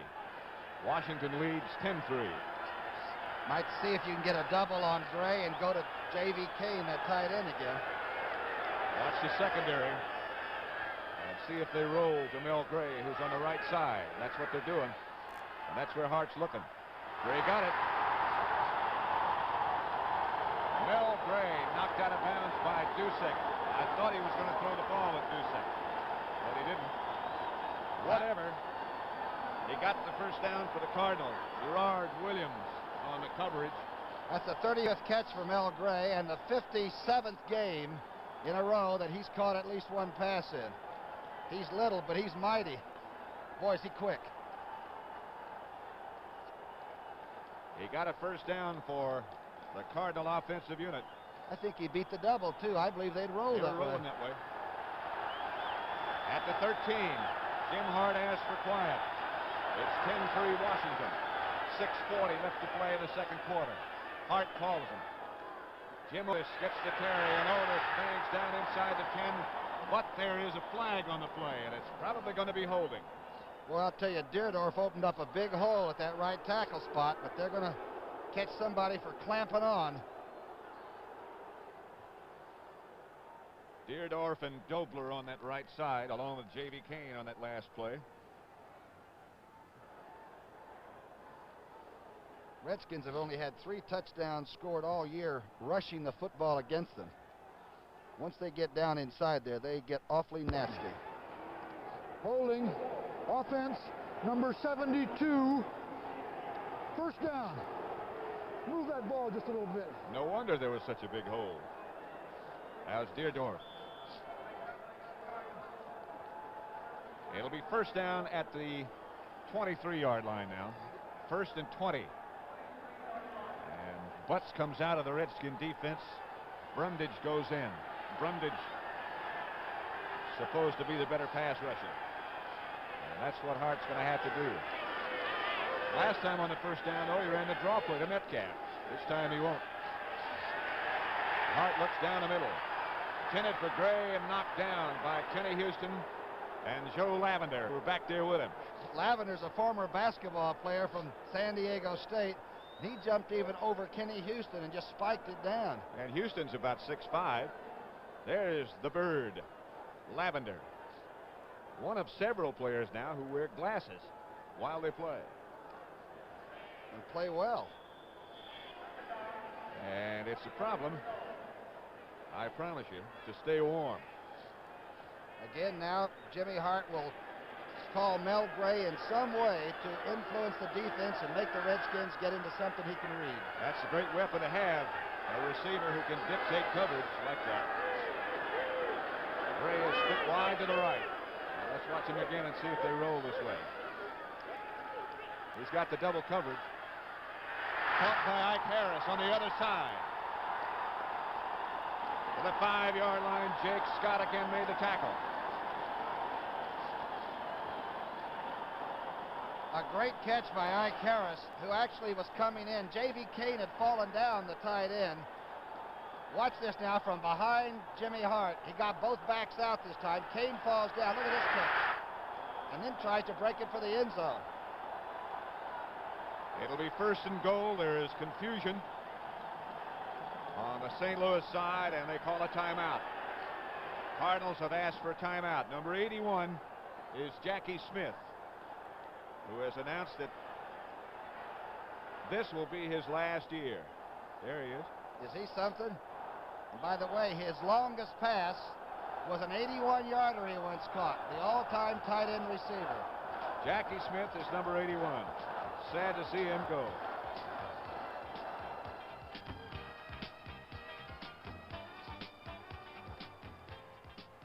What happened? Yeah, isn't that the truth? You reckon we ought to say anything about that? Okay. They tripled Mel the last time. What do you do when your butler announces a lady carrying a 6-pack of Bud?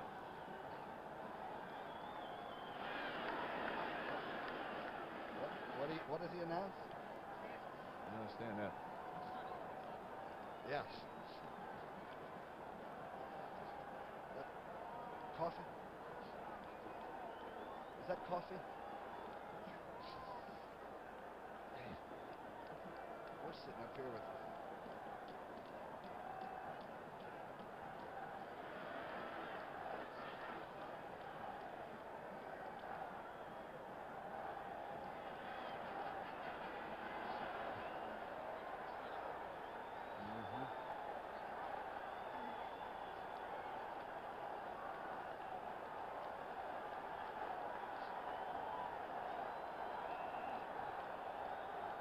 First and goal for the Cardinals. Redskins trying to stay warm. Jim Hart is now 5 for 10 for 51 yards.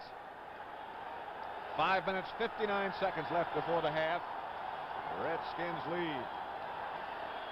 3rd and 1. I beg your pardon. They did not make the first down. I had thought the completion made it 1st and goal, but it's 3rd and 1. Now it's 1st and goal. Steve Jones over the top. And notice how that was a stacked IT, and we are told that Don Coryell might have been the man a few years ago that invented the I. Steve Jones over the top behind Otis. And now the Cardinals have it 1st and goal at the 2. 5.5 minutes left for the half. 1st and goal. Regular T formation this time. And now it's that power I with Metcalf the deep back. Jones and Otis in front of it. Metcalf to the 1. Brad Dusek. Tangle around. Cardinals have a tremendous offensive line. Perhaps one of the largest this side of the Chicago Bears, I imagine, in all of football. I imagine you're right. Deerdorf, when he's able to eat, goes about 290. Finney's 265 at the left. Dober and, of course, Young is about 270 at left guard. Banks is 255. Again, that power eye as Metcalf goes deep. This time it's Otis. It doesn't get in. Harold McClinton cut him right in half.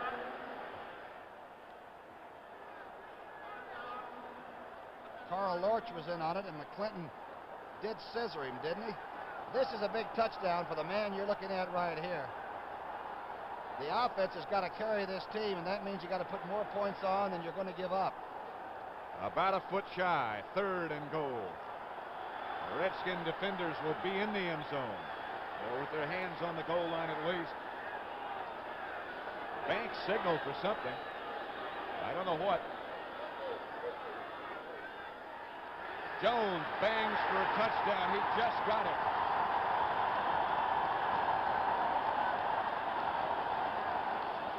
It's 10-9. The 19th touchdown rushing by the Cardinals.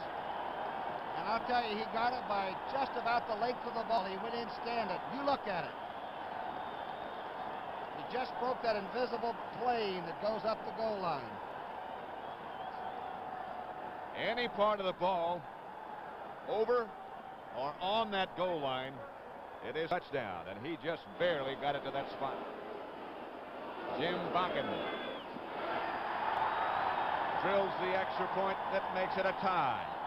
The Cardinals 10, the Redskins 10. We have 3 minutes and 55 seconds left before the half, and we have a tie game.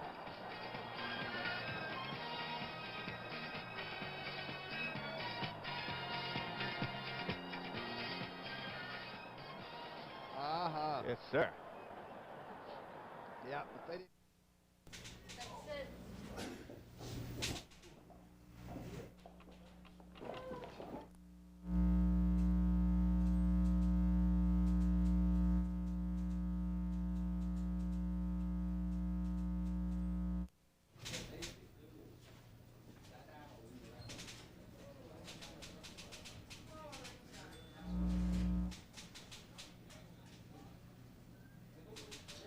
Justin, give me the normal.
Richmond?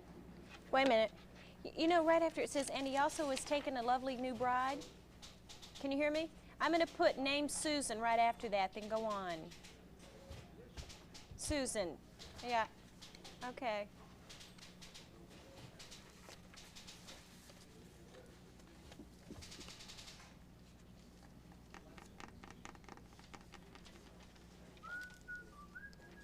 Yeah?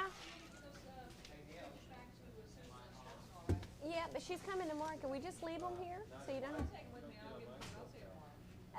Charlie, the dog, is going through anything he can get his hands on, he's eating. Clothes, leaves, shoes. Those were on the floor, and he...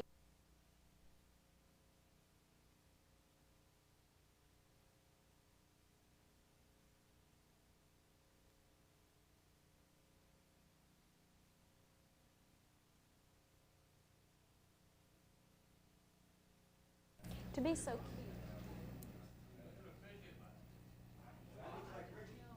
Kirby, mic'd up, oh boy? Yeah. Okay. Should we get the one?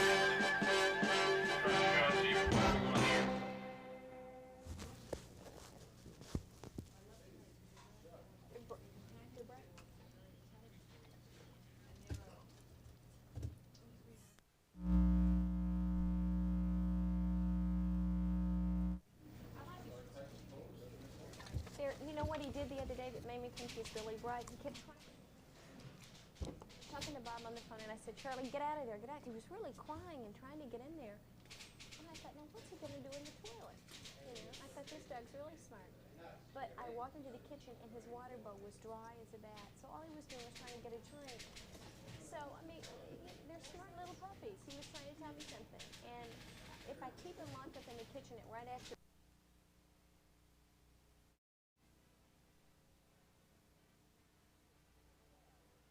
use him till this 2-minute drive, or less than 2-minute drive.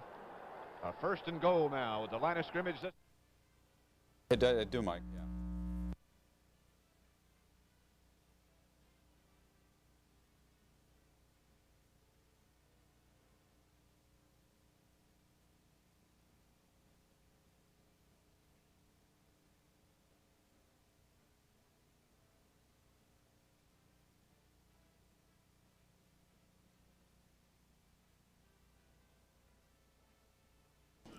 Okay.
Touchdown.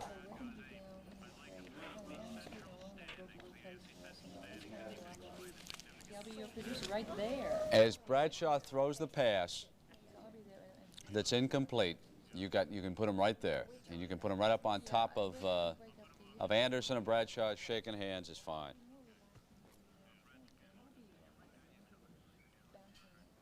How's that?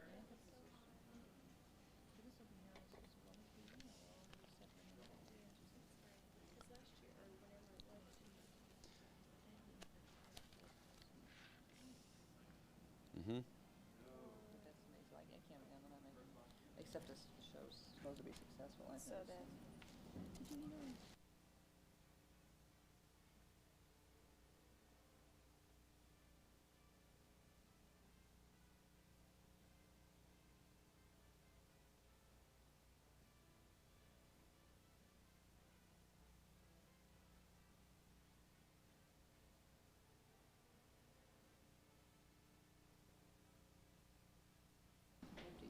Well, look at her mother, Michelle Phillips. I mean, she's not at home taking care of her daughter. 5 turnovers, right? You know? Okay. 4 fumbles, 1 But interception. anyway, so getting back to the other thing, I'll tell you. He has it on. You have your earpiece in there. Yeah, it's in. Did you hear him ask? No. No. Yeah. No, she. Yeah, I hear you now. That made me sick when I heard that, though. Yeah. Okay. Yeah. I'm glad to know that that's, yeah. Well, I'm trying to think.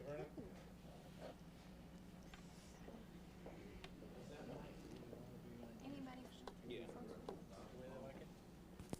like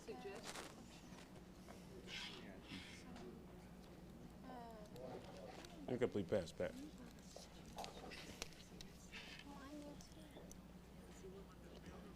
I see, it's easy. Who kicked it? You need somebody that's Moses is there. going to kick right now. No, don't worry about it. Don't need it. Good. Good. So they go ahead 13-10. Don't need it, Bob.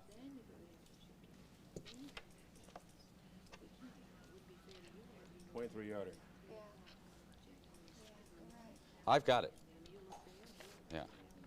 Being knocked down. I think the teams are knocking the other guy's kicker around much the way they Fugit brush did back it. pitches. You might get Irv a You know, Kilmer if you're not stat. gonna call things, we'll go after your kicker. Okay. 13-10, nevertheless. Mosley still complaining. Yeah, who's ahead, Washington or? Washington's ahead. Oh, Washington's ahead. 13-10. Okay. All right. Fine. You're kidding me. That is great. I just saw her the other night talking she is tried 3 passes and failed, and Mosley because kicked of the field. her pain and everything that she was like, hello. Keeps on the ground. Looked like they had a touchdown on the first down. Frank Graham dropped the ball. Yeah, hit it right in the hands. Well, there was, you know, he's going. Well, he's catching the ball. Yeah, it was behind him. Kilmer throws passes though. he throws around the receiver. He come up with. She looked great. Okay. He's such a nice guy. We always do the little piece with the grandma. Oh, right. All right. Because I interviewed him 2 years ago, and seeing her the other 30 seconds. She told her about that interview. Did you ever hear? Hello. John Denver might have had Craig Morton in mind when he wrote his beautiful song about Colorado Rocky Mountain High experience. After disappointing seasons in Dallas and New York, the Denver quarterback seems revitalized with the Broncos. And after 12 games this season, his team has the best record in pro football. And he also has taken a lovely new bride named Susan. Craig Morton truly seems to be experiencing a Rocky Mountain high. No, I think they're doing it with the lights now or something. No, I'm not swimming.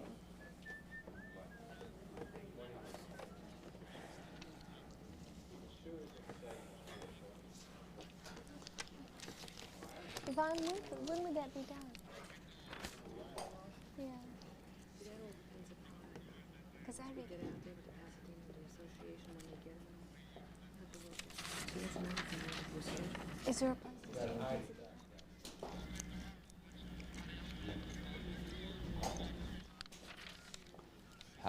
Let's see. Irv, how has Kilmer played as a surprise starter? Does that work? Okay.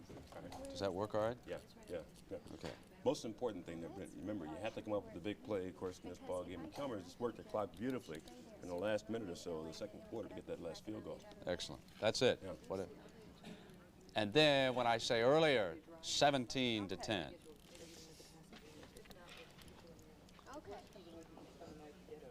Right. That's fine. You just roll it as soon as we start talking about it, babe. With me, of course. But of course. Okay. And Phyllis, when I get done, Wait, after these. Okay.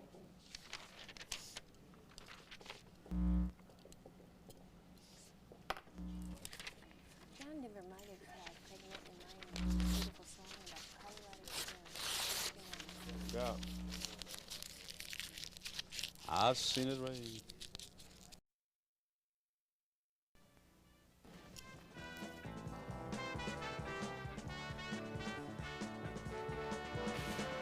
George Allen changes quarterbacks, and his Washington Redskins lead by 3 at the half, and so Irv Cross, what do you think of Billy Kilmer so far? He's about your age. Well, he's a year or two older than I am, but you remember the first offensive drive the Redskins had, he took them the length of the field and threw a touchdown pass to Calvin Hill. Then the closing minute or so of the first half, controlled the clock very well to get a field goal, so experience is coming through.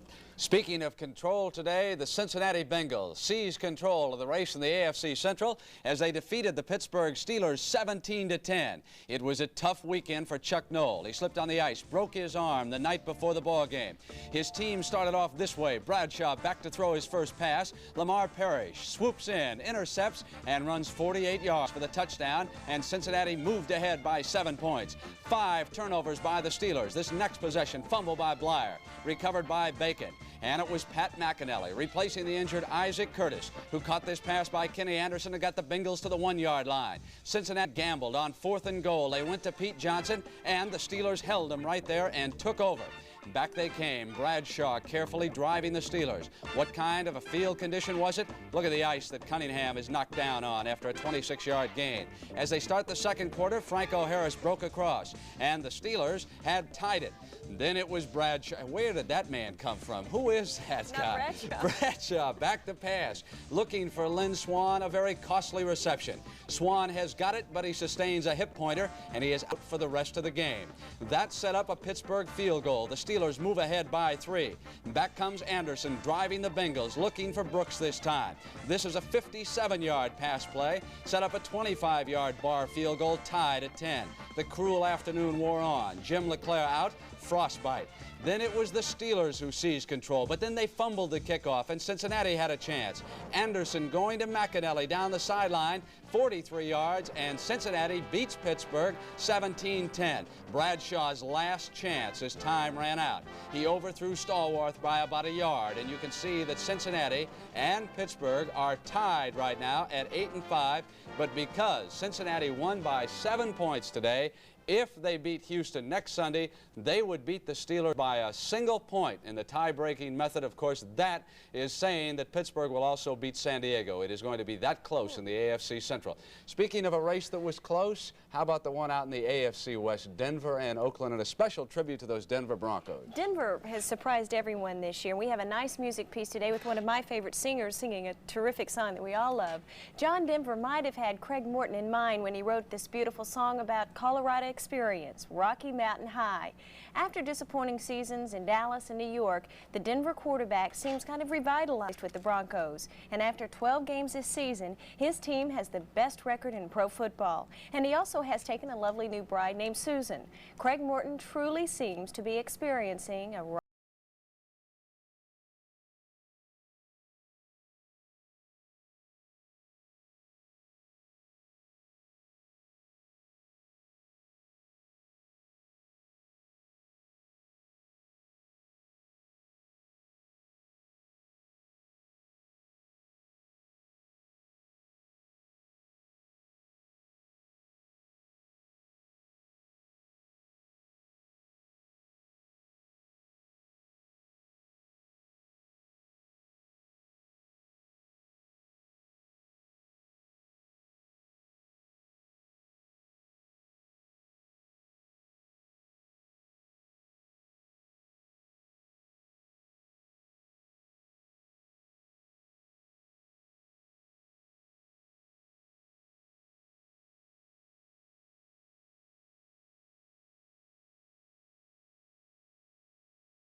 It's indeed a Rocky Mountain high for Craig Morton, a new wife, a winning team, and Super Bowl possibilities. Isn't that great?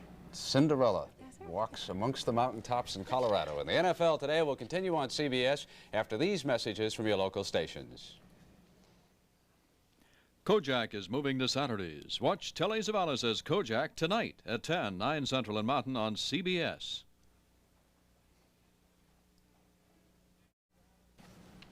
George Allen rightly figured that he was going to have to score more points on this Saturday afternoon than he has recently. Mike Thomas taking a handoff from his new quarterback, Billy Kilmer, and he bolts down to the Cardinal 42.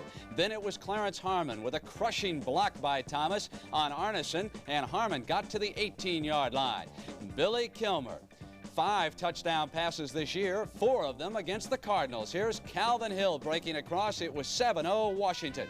And it looked like it was going to be a rout for the grand old men when Scott stepped up, intercepted this pass by Hart, and got all the way to the St. Louis 25-yard line. But St. Louis's defense held. Mosley kicked a field goal. It was 10-0, and the Cardinals got their act together. Baca then got them on the scoreboard with this field goal, and it was 10-3.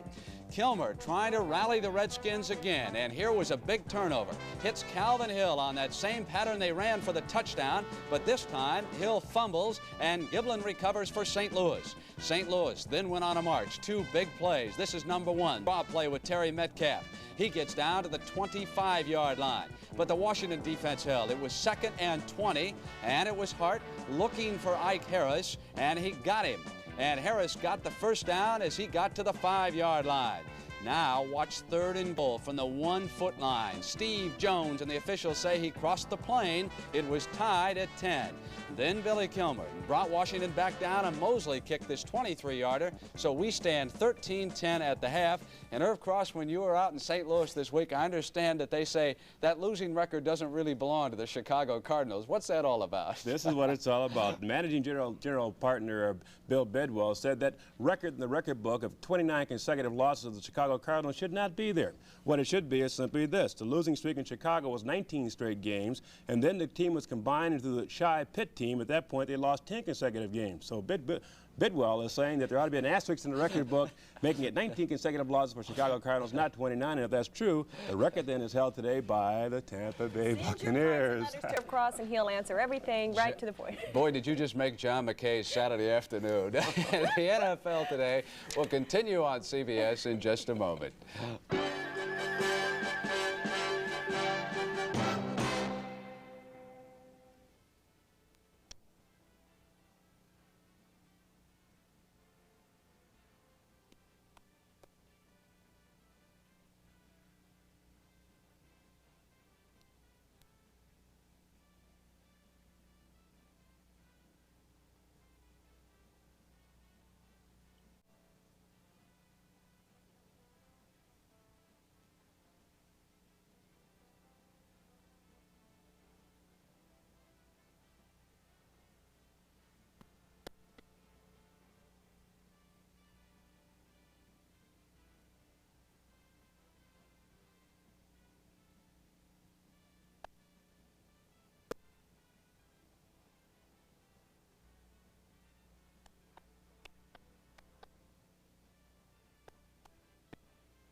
everything started to slide off of it.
Calvin gets away from one tackler, gets away from another, and goes out of bounds.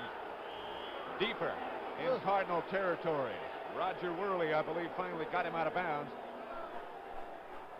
He slipped away from Eric Williams and Steve Niels. Checkoff. Patrick, they put Gene Fugit there as a tight end on that side. They get Kenny Reeves in man-to-man. And the outside linebacker on that side is never looking through at number 35, and he's sitting right there telling you. He might have delayed just a count or so before he came. George Allen giving the signals. His hand may freeze today. Yeah. Here's Mike Thomas. Mike Thomas down to about the 25. There's a flag down on the play.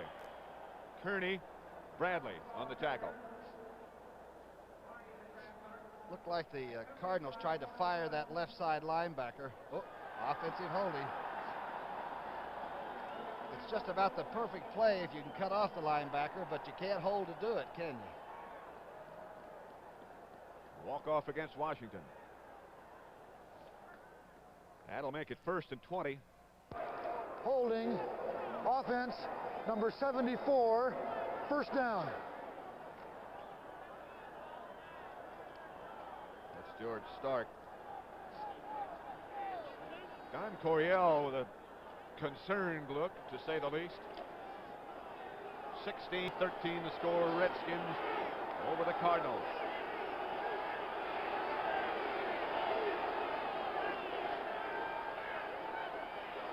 Caught by Buggs. Quick slant in, stopped by Carl Allen. But they got some of it back. And Steve Niels, the outside linebacker, never looked back at the quarterback at all. Kilmer just slipped it right on by. That's the end of the third quarter with the score. Washington 16, St. Louis 13. We now pause for a word from your local station.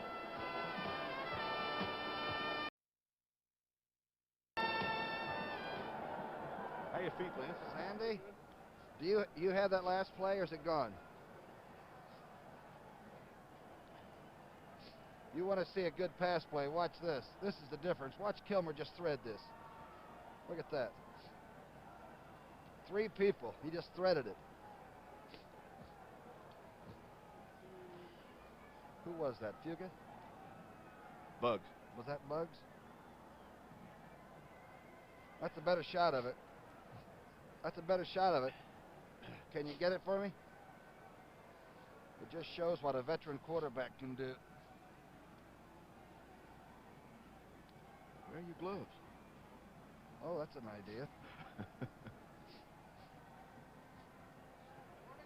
Yeah, if you could. What's Billy?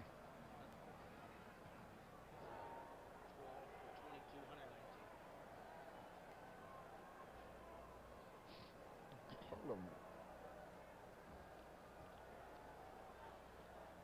One more quarter of football. 16-13. Redskins over Cardinals. Look at that. That is a veteran quarterback just threading it to Bugs between 3 defensive players. Kilmer is now 13 of 20 for 119 yards. A 9-yard pickup on that last play. Make it 8, so it'll be 2nd and 12. Make that 12 of 22. Kilmer draw play to Clarence Harmon. Good yardage. Harmon to about the 25. Kearney on the tackle again. Bill Bradley helped him. First play of the 4th quarter. The team that loses will not go to the playoffs. The team that wins may not, but they're still alive. Tell you, Harmon from Mississippi State has done some kind of a job filling in for George Allen. In the private boxes, the windows are freezing up. I certainly hope so. I thought they were waving to us. Here's Kilmer. Running away from Zook. Throwing. And throwing it away. Wisely so. Fugit is pointing and saying he was interfered with. Frank Grant, perhaps the intended receiver. And again, Mark Mosley heads on the field. Fugit's going to go over and state his case. Dean didn't even look at him. Let's see. 42-yard effort this will be by Mosley. And again, it'll be Theismann holding. On cold days, the long ones get tougher. You would know. He got it there. And he got it through again. Mark Mosley's 4th field goal of the day. 42 yards away. And that makes it 19-13. Washington leads over St. Louis by 6 points.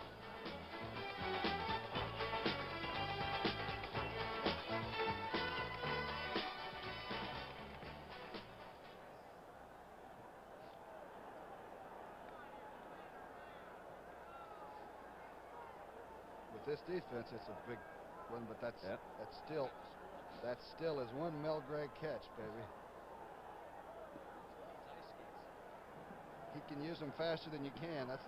Everybody used to tell me that slow down the fast guy, the bull. They still run faster than you do. Yeah. Factors are all the same for everybody, aren't they? You better believe it. Except you can't get near them to bump them. Are those stars? Oh, that's gorgeous. No, Al, no, Al. Where's my tie? Yeah, I got one for you down in the truck.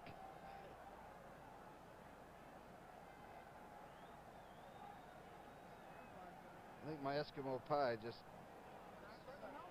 Yeah, that's because of the heat.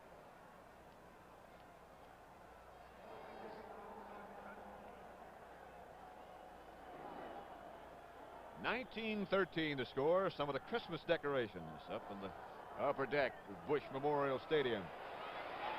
Metcalf comes all the way up, takes it on the move. Metcalf loses the football, and Washington has it. The recovery is by Wendland Hall. Metcalf really got popped, fumbled. The Redskins have it. Metcalf's 5th fumble in the last 5 games.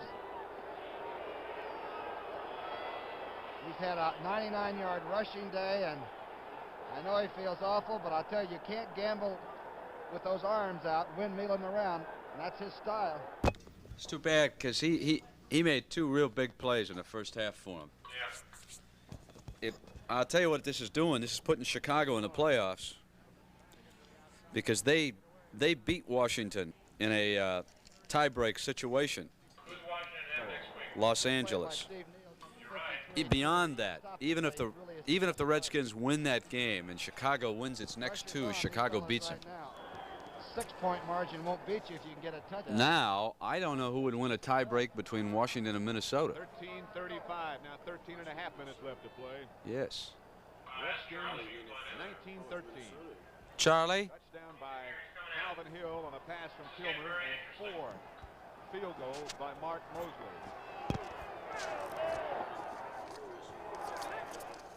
Kilmer is going to throw. Intended for Danny Buggs. He was all tied up with Carl Allen. I'll tell you, the Cardinals give Allen a good training camp, and he's going to give a lot of these guys a run for their money.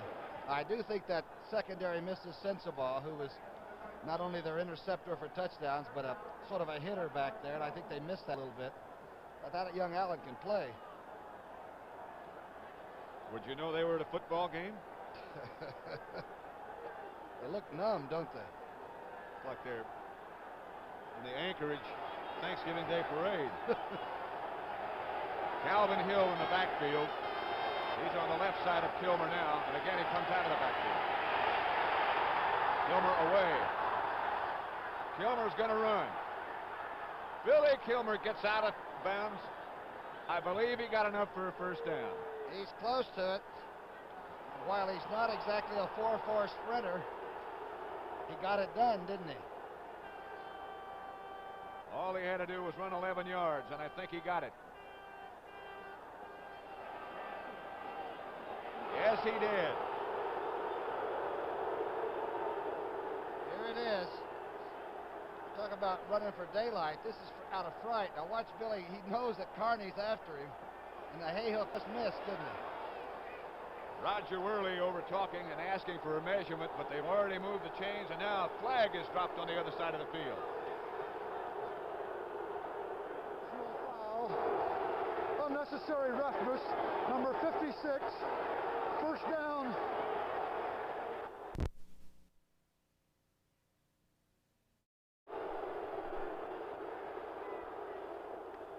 Kilmer's going to put it up again. A lot of time. Finally finds Herman, who gets down to about the 10-yard line. Steve Neals made the tackle along with Kearney. Arneson also on the ground. Herman had 12 catches coming in. I believe that's the first one he's had today. Kilmer had a lot of time. Yeah, a lot of time, and he was looking for somebody going all the way through the formation from right back to left, but he is getting a lot of time to throw now.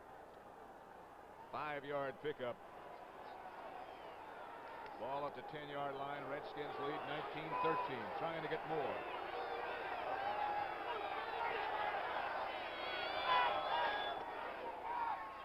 Harmon straight ahead.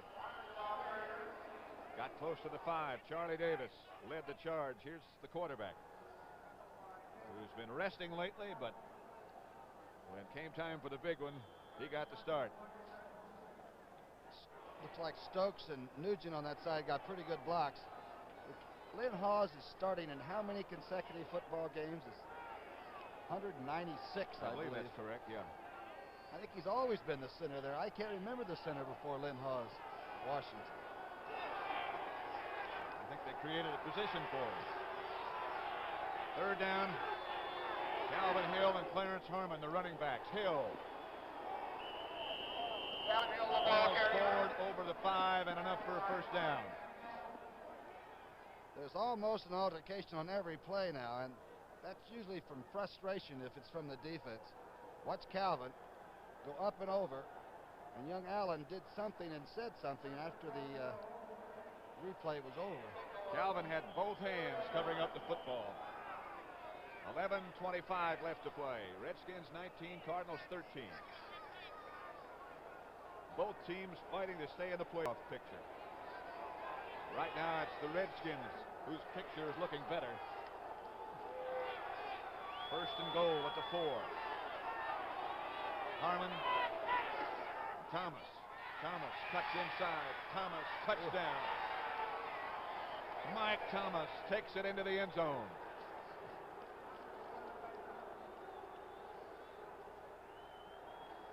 Blocks up front by Fugit and by Harmon. The 4th touchdown rushing for the Redskins this year. Tell you, the offensive line did a heck of a job on that drive. They really did it like Bill Austin's been trying to teach them, huh?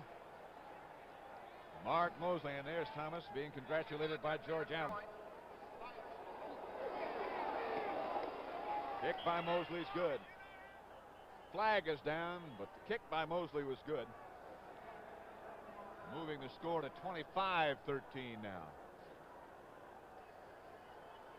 26 make it. They haven't posted the extra point yet, but now they have. And it's Washington 26. The Cardinals 13 with 11 minutes and 2 seconds left in this game.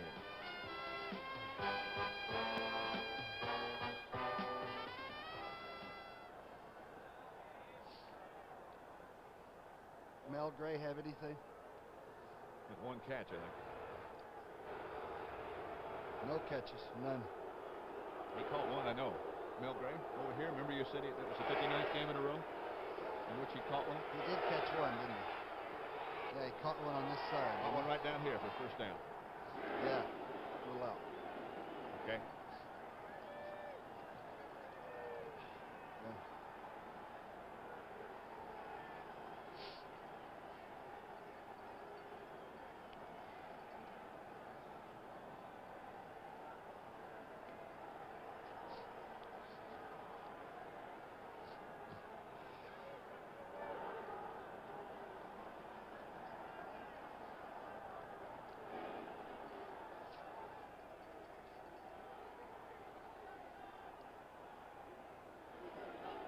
Mark Mosley set to kick it. That's the Washington scoring drive right there after the fumble by Metcalf, who will return this one from his own 5-yard line. They need something to explode. That's the guy who might can do it. He gets to the 32 before Mark Murphy made the tackle. Jim Hart, okay, here's that touchdown again, just to show you how Mike Thomas really got in behind and cut Nugent, his own guard, down. Hart has completed only 5 passes of 18 against this defense for 52 yards, and he came in with the most yardage of any passer in the NFC. 27-yard return by Metcalf. First and 10 at the 32 for the St. Louis Cardinals. Trail now by 13.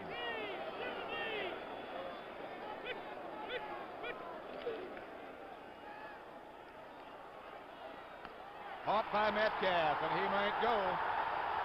Terry Metcalf down the middle. Metcalf will score.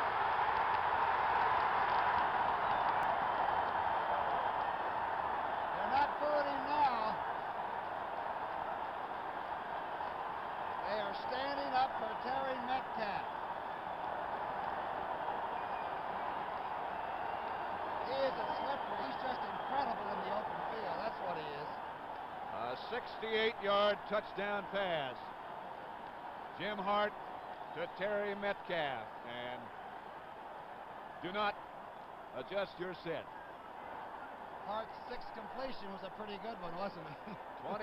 26-19 the score. Bakken trying to make it 26-20. That's what he does. 10 minutes and 39 seconds left to play. Plenty of time. Watch this call, Pat. Hart calls 3 receivers to the left side. We'll try to take a look at it in just a second. Here we go. All right, behind the defense. Hart has 3 receivers to look at, and Metcalf really made a leaping catch, and this is when he really shines. What he wants is for his own people to get out of the way. He can handle the rest. The Cardinal fans, many of whom had started for So the exits turned around and went back to their seats. Eddie Brown, who was shaken up a little bit earlier, apparently is okay. Jim Bakken adjusting his shoe. One play it took him. 68 yards. That was Metcalf's first touchdown this year, receiving the football. Don Coryell. Boy, he never quits, does he? He's got a book out called Win with Honor. He gets no money from it, and he also has lost games, and I thought he handled himself very well, too.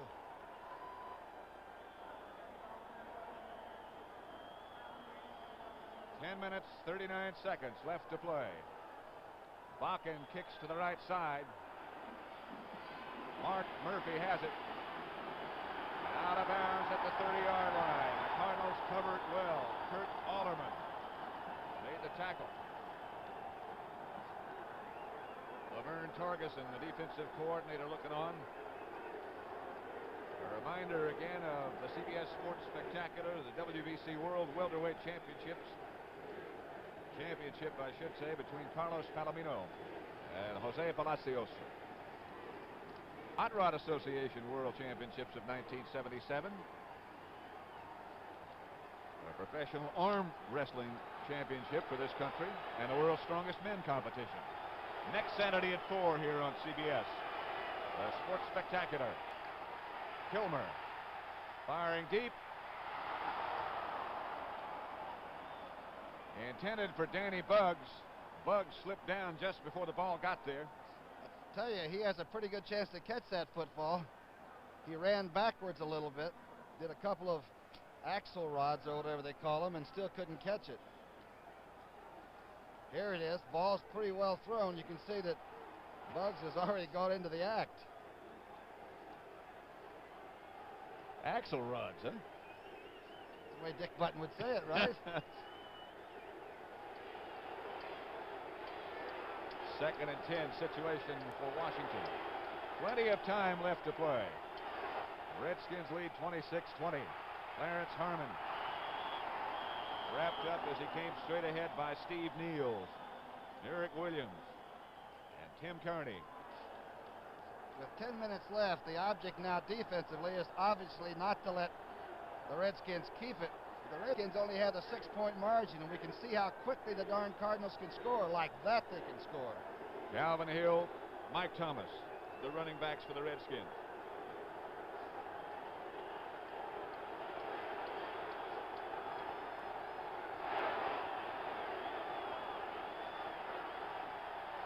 Thrown for Fugit, he slipped down. No way to run that pattern. Close to the field like that. Ken Reeves on the coverage. Fugit might have been open, but he lost his footing. That's a hard pass now to execute with the field like it is. Mike Bragg into the game for Washington. Bill Bradley checks back deep for the Cardinals. Talk about some pressure. The people that snap this and kick this are all under pressure now. Cardinal fans alive. Good snap. Good kick. Bradley might have a chance to do something with it, however, but the Redskins, of course, cover these things very well. Back at the 27 is where he goes down. Joe Harris again on a special team tackle, number 51. Holding Bradley down. So the Cardinals will take over with 9:35 left to play and trailing by 6. Good contest.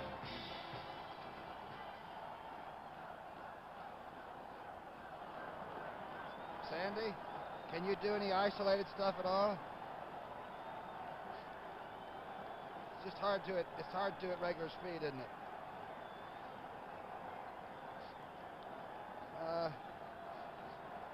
Yeah, we'll get on Gray.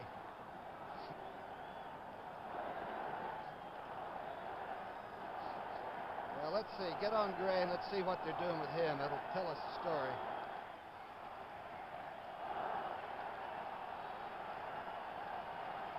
This place is going now.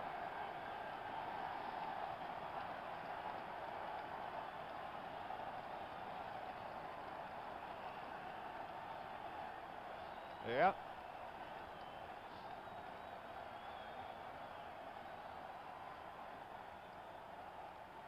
Cardinals have it, 1st and 10 at their own 27. Redskins lead it 26-21. And keep in mind that Mel Gray has only caught one pass for 10 yards. Hart gives again to Metcalf, and Metcalf squirt fumble. And a big stack. Otis is saying the Cardinals have it, as obviously he would, and that's what the officials say. Metcalf got some good yards before he lost it. I'll tell you one thing, he'll make the coach a man impressive very quickly, though. He is an exciting brand of football player. Metcalf running straight up, never giving up, but losing the ball occasionally. It was Bob Young, the offensive guard, who made the recovery. Metcalf now 17 carries, 103 yards. 7-yard pickup, make it 2nd and 3.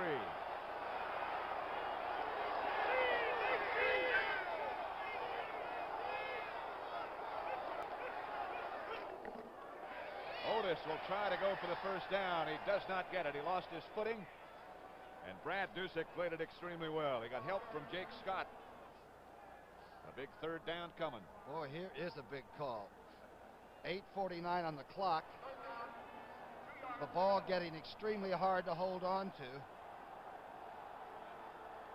It's very hard to run a play wide like that where you have to cut back. They're going to go with the 2 tight ends. Jackie Smith and J.B. Kane both in the game.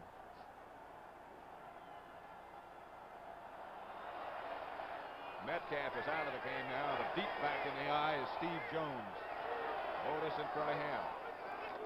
Pitch back to Steve Jones, and Jones does not get the 1st down. He's cut down by Ron McDowell. McDowell and Gerard Williams came up and sealed it off. Looked like he might have had a hole inside if he could possibly have made it. Hard play to run with footing as bad as it is now. Where it was wet earlier in the day and the footing was not bad at all, now it's frozen and becoming very treacherous. Dwayne Carroll deep. Cardinals are going to punt. Clock running. 7:45 left to play. Eddie Brown deep for the Redskins. Kick by Carroll. Eddie Brown fielded it. Ken Stone was right there again. Ken Stone for the 2nd time has been right on top of Eddie Brown as he fielded a punt. And the former Redskin must enjoy that almost as much as Correll and company over there. He has turned them on for this 2nd half with us. Tomorrow's schedule again, the Giants at Philadelphia. The Giants against Baltimore, excuse me. And the Giants have beat the Redskins twice this year. The Redskins have been able to beat the Giants. They wouldn't be worrying about that playoff spot. Kilmer brings it back to Thomas. He gets some, but not of major consequence. Mike Thomas out of bounds on the sideline, and somebody else is down over there. A cameraman is down that was on the sidelines. Linebacker ran right over him, Allerman.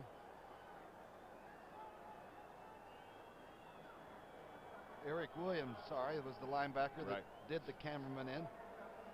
I guess they shouldn't stand that close to the sidelines, though. Somebody could get hurt running into a camera. Somebody did. Mike Thomas has carried 13 times, picked up 51 yards. That's the book on Kilmer, and he has a 2nd and 8 now. The ball at the 31-yard line. Hill and Harmon are setbacks. Harmon hurdles straight ahead, doesn't get much.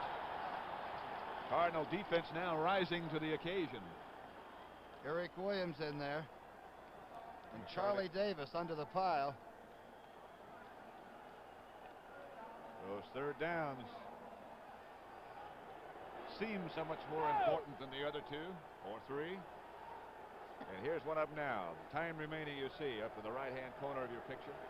You're watching the NFL on CBS. Washington 26, the Cardinals 20.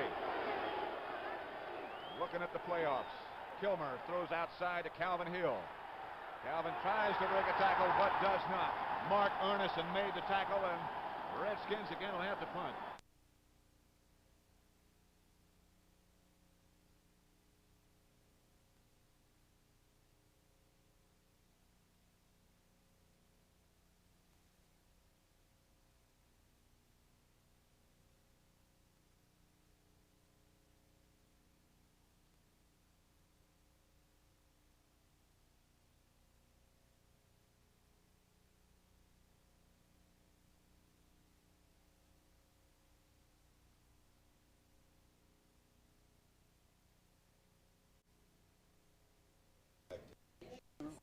Where's the ball?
Offensive unit.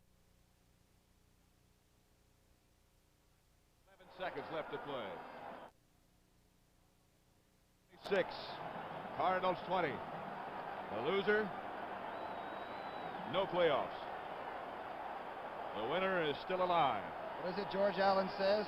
Every time you win, you're reborn. Every time you lose, you die a little. I imagine even though he's ahead right now, he's still dying a little. Jones, Otis, and Metcalf, the three backs behind Hart. Third, they need a foot. Bob Young, the left guard jump.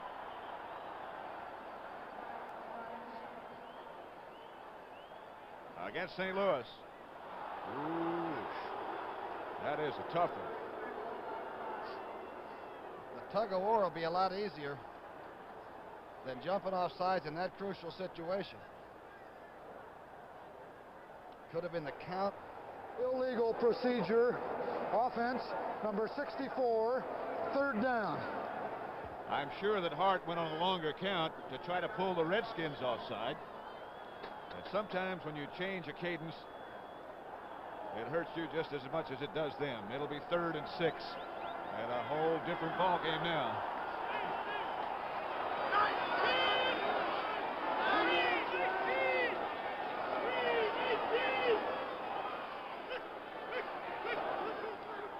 Draw play, Metcalf, he's got the first down. A quick draw to Terry Metcalf, and Jake Scott made the tackle. What a call. Great call, and it was a quick draw. And anything you do with Metcalf is quick. Watch how quickly Hart gets it to him. Here it is now. Watch Banks fire out. Takes Brundage outside, and it's over then. First down, Cardinals. Redskin 33 is where the ball is. 4 minutes and 10 seconds left on the scoreboard clock by the time they start this play. Metcalf lunges to perhaps 2 yards before Harold McClinton wraps him up.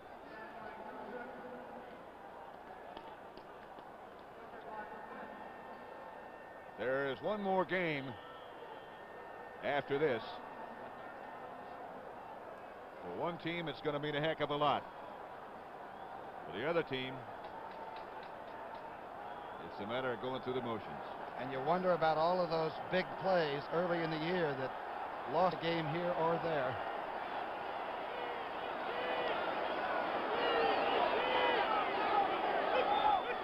Second and 7. Hart drops.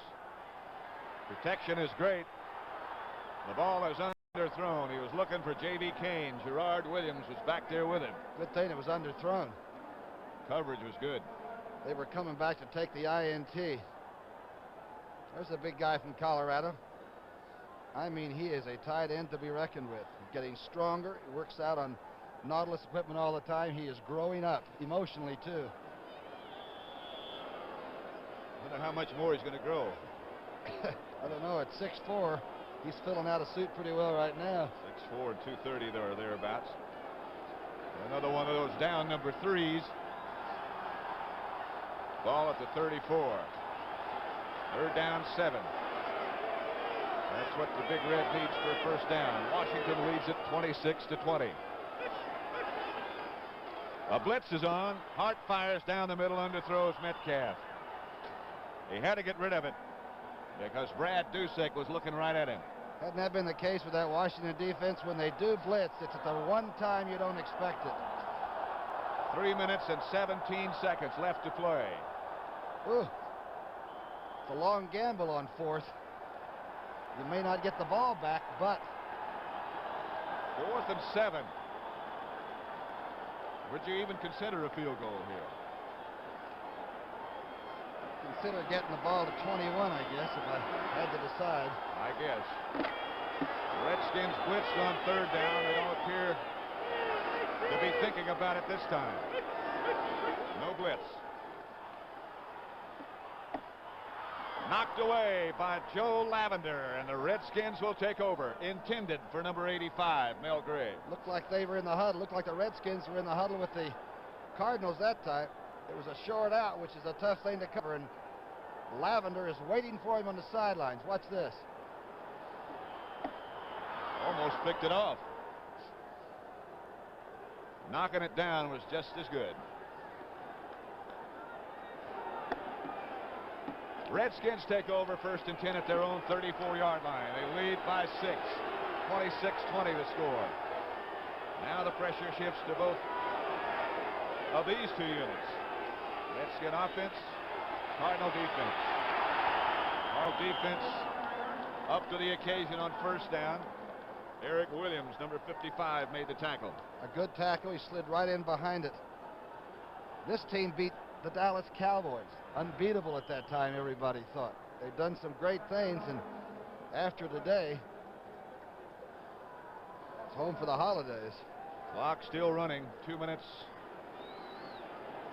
Less than 2:40 by the time the play will get started. Kilmer, of course, taking a lot of time in the huddle. And now they break it. Frank Grant and Danny Buggs both split wide to the left. Harmon and Thomas. And again, it'll be Thomas. Nothing doing. Ken Reeves came up to make the tackle. And Williams was there again, too. Right. Kilmer's a little bit worried now. They'll get the timeout at the 2-minute warning, which really will help St. Louis. They're just trying to get the ball back now and save theirs. Neither team has used timeout so far, and now they have. St. Louis. They'll take this one, and they'll get it stopped again at the 2-minute warning. Have you ever seen it this close like this, though? The Cardinals is the same team we saw humiliate Minnesota that day. That's right. And then we saw them just about get humiliated against the Giants last week, and certainly Thanksgiving. Yeah, Brent. What's the first join time? 43? Cotton Bowl.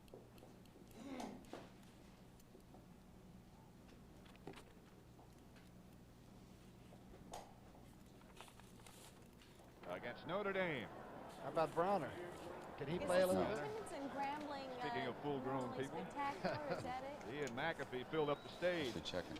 At the Heisman What dinner the other night. is this clock wrong? They are meeting in Tokyo. They really are. At the Cotton Bowl on that Monday than anywhere else I can think of. What a job Freddie Akers did at Texas. Nobody picked him. One out here that says 6:26. What time is it? 6:27 and 10 seconds.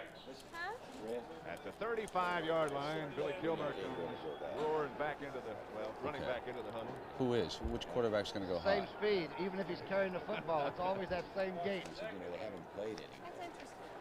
That was a timeout situation you saw just a minute ago. That's right. You can throw a ball, but that's it. Redskins we have all play there. 2nd and 19. Let's say 2nd and 19. That's not right. Yeah, that's a good point on 2nd him. and 9. Sorry. Bill Bradley came up to make the tackle. 2 minutes and 5 seconds left now. It's been tough for Mike Thomas today. He's really had to earn all of it. It's about 59 yards rushing. And that'll be the 2-minute notification to Don Coryell. George Allen. Redskins over St. Louis. Yeah. 6-20.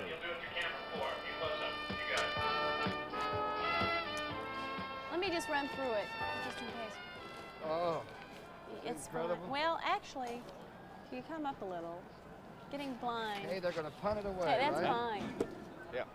17-year-old Well, jockey sensation Steve Coffin became the first jockey ever to go over the $6 million mark in earnings for a year. He made it, huh? Winners and two Good. second-place finishes today at Aqueduct Racetrack in New York.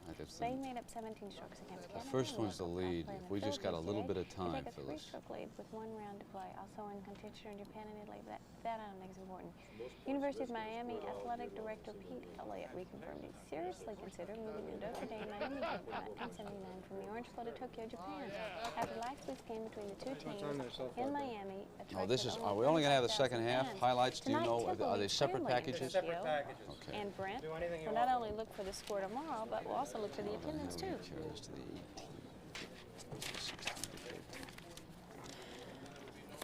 Irv, is that unusual for a team to play in Tokyo? Rambling's there tonight. Yeah. I want to get the first. Interesting. My priorities are for Phyllis to read the first story if we have a short show. Okay? Talk about tomorrow with Irv and the future, what this means, and get off the air. Second half highlights if it goes any longer than that. Looks like the Cardinals might be really coming. They're ganging up on both outside positions. Changing footballs. Mike Bragg with his back to you. The pressure on him now. And Ted Frisch who snaps the ball. There's Bragg's kick, and it's a good one. And Michael, Here's a flag down on the I'm going to mention the fact that Steinbrenner's upset about that Vita Blue transaction with the Yankees. I think that's very important. Pete Wysocki made the tackle. There was a little debate going on in the line of scrimmage. A couple of Cardinals were pointing at Frisch, the kicker. I mean, the snap of the punt. Right. The preliminary indication is that it's against Washington and somebody illegally downfield. It has really gotten cold. 1:51 left to play on the scoreboard clock. 26-20 the score. Washington leads. 4 field goals by Mark Mosley, a touchdown by Calvin Hill on a pass from Kilmer, and a touchdown on a 4-yard run by Mike Thomas. That did it for the Redskins. Metcalf 68 yards and a pass from Hart. Bakken 2 field goals. And Steve Jones a Cardinal touchdown. You know, I keep thinking though that Mel Gray got a late pass. Ineligible downfield on the kick, number 25 on the offense, 4th down. Eddie Brown called for going downfield too soon. He's on the inside. But I keep thinking about Mel Gray beating Dallas late in the game with a long pass, beating Philadelphia in the last few seconds with a long pass. The next couple of minutes are going to be interesting. And 2 years ago, beating this team with a questionable catch. They do not get it. Bradley does.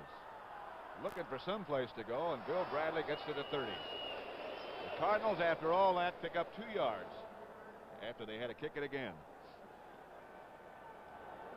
This will be some drill for Hart in that offense. 1:42 left to play. Redskins 26, Cardinals 20. Cardinals have 2 timeouts remaining. They've got Harris, number 84, Mel Gray, number 85, and look quickly because he can move it out, and JVK, number 88. They're burning a Redskin banner on the other side of the field. Jim Hart is trying also to burn the Redskins.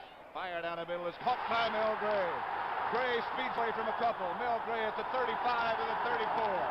Jake Scott and Chris Hamburger on the tackle.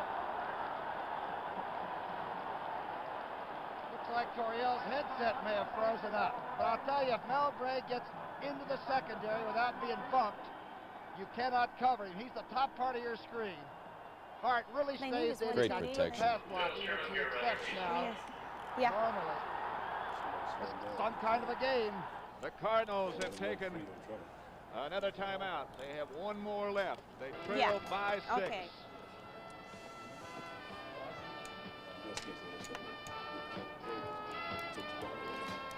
All right. Ain't nothing you can do about him, baby. If he gets in there without getting somebody hitting him on the head, you better get a gun. Who's that? Gray. Mel Gray. Mel Gray. He's averaging 20 yards of reception. Yeah, but you try to get it to the guy that's got the How did he wind up with Jake Scott covering? overhead cylinders, huh? He wind up with Jake Scott covering Mel Gray. I don't know. Safety involved. I think they were supposed to have under help and banging him or something. That Hawkins is wild. They were supposed to pinch him. Somebody wasn't back. Yeah, Jake was supposed to give him a jam and put the over there. Linebacker in the corner. Now you got to get the flags covered, baby. Yeah.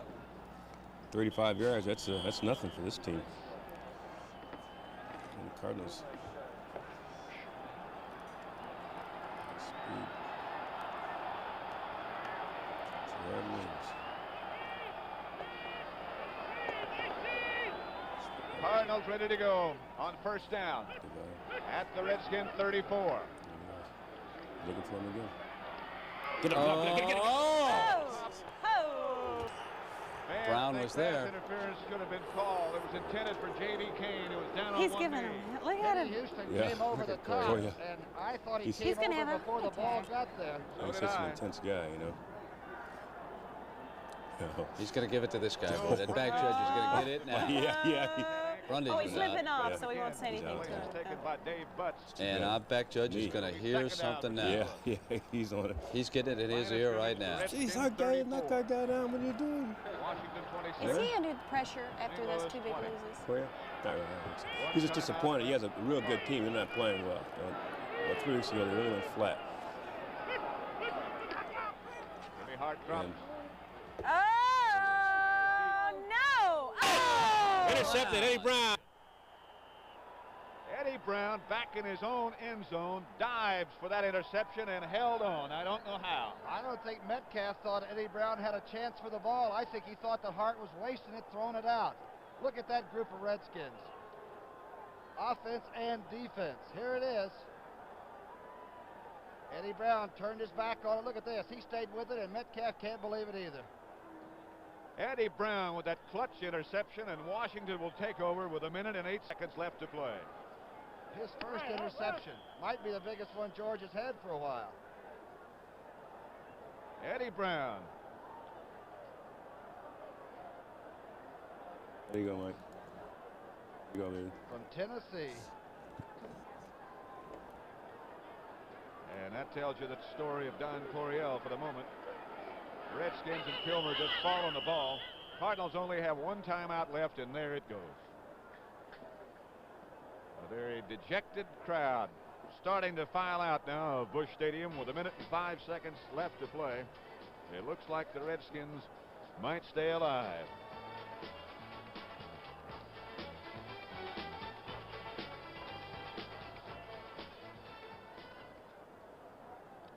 He just told Billy, sure, whatever it is, you're right. Cover it up. Whatever it is, good. That means our next Saturday game takes on some more significance, doesn't it? Yeah, we might mention that, huh?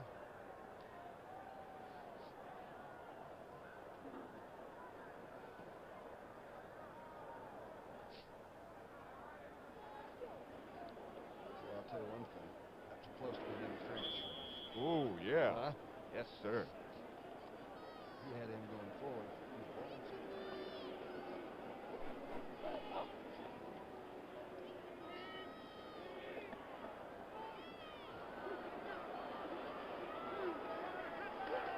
.105 on that scoreboard clock. No more timeouts for the Cardinals, and Kilmer again just falls on the ball. That'll bring up 3rd down.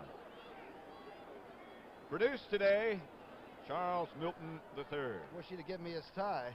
Directed by Sandy Grossman. And the rest of the crew that was out here freezing for the last few days setting this up. Don't forget the CBS Sports Spectacular next Saturday at 4 p.m. Eastern Time as the clock continues to run. Pat, you know what? Something the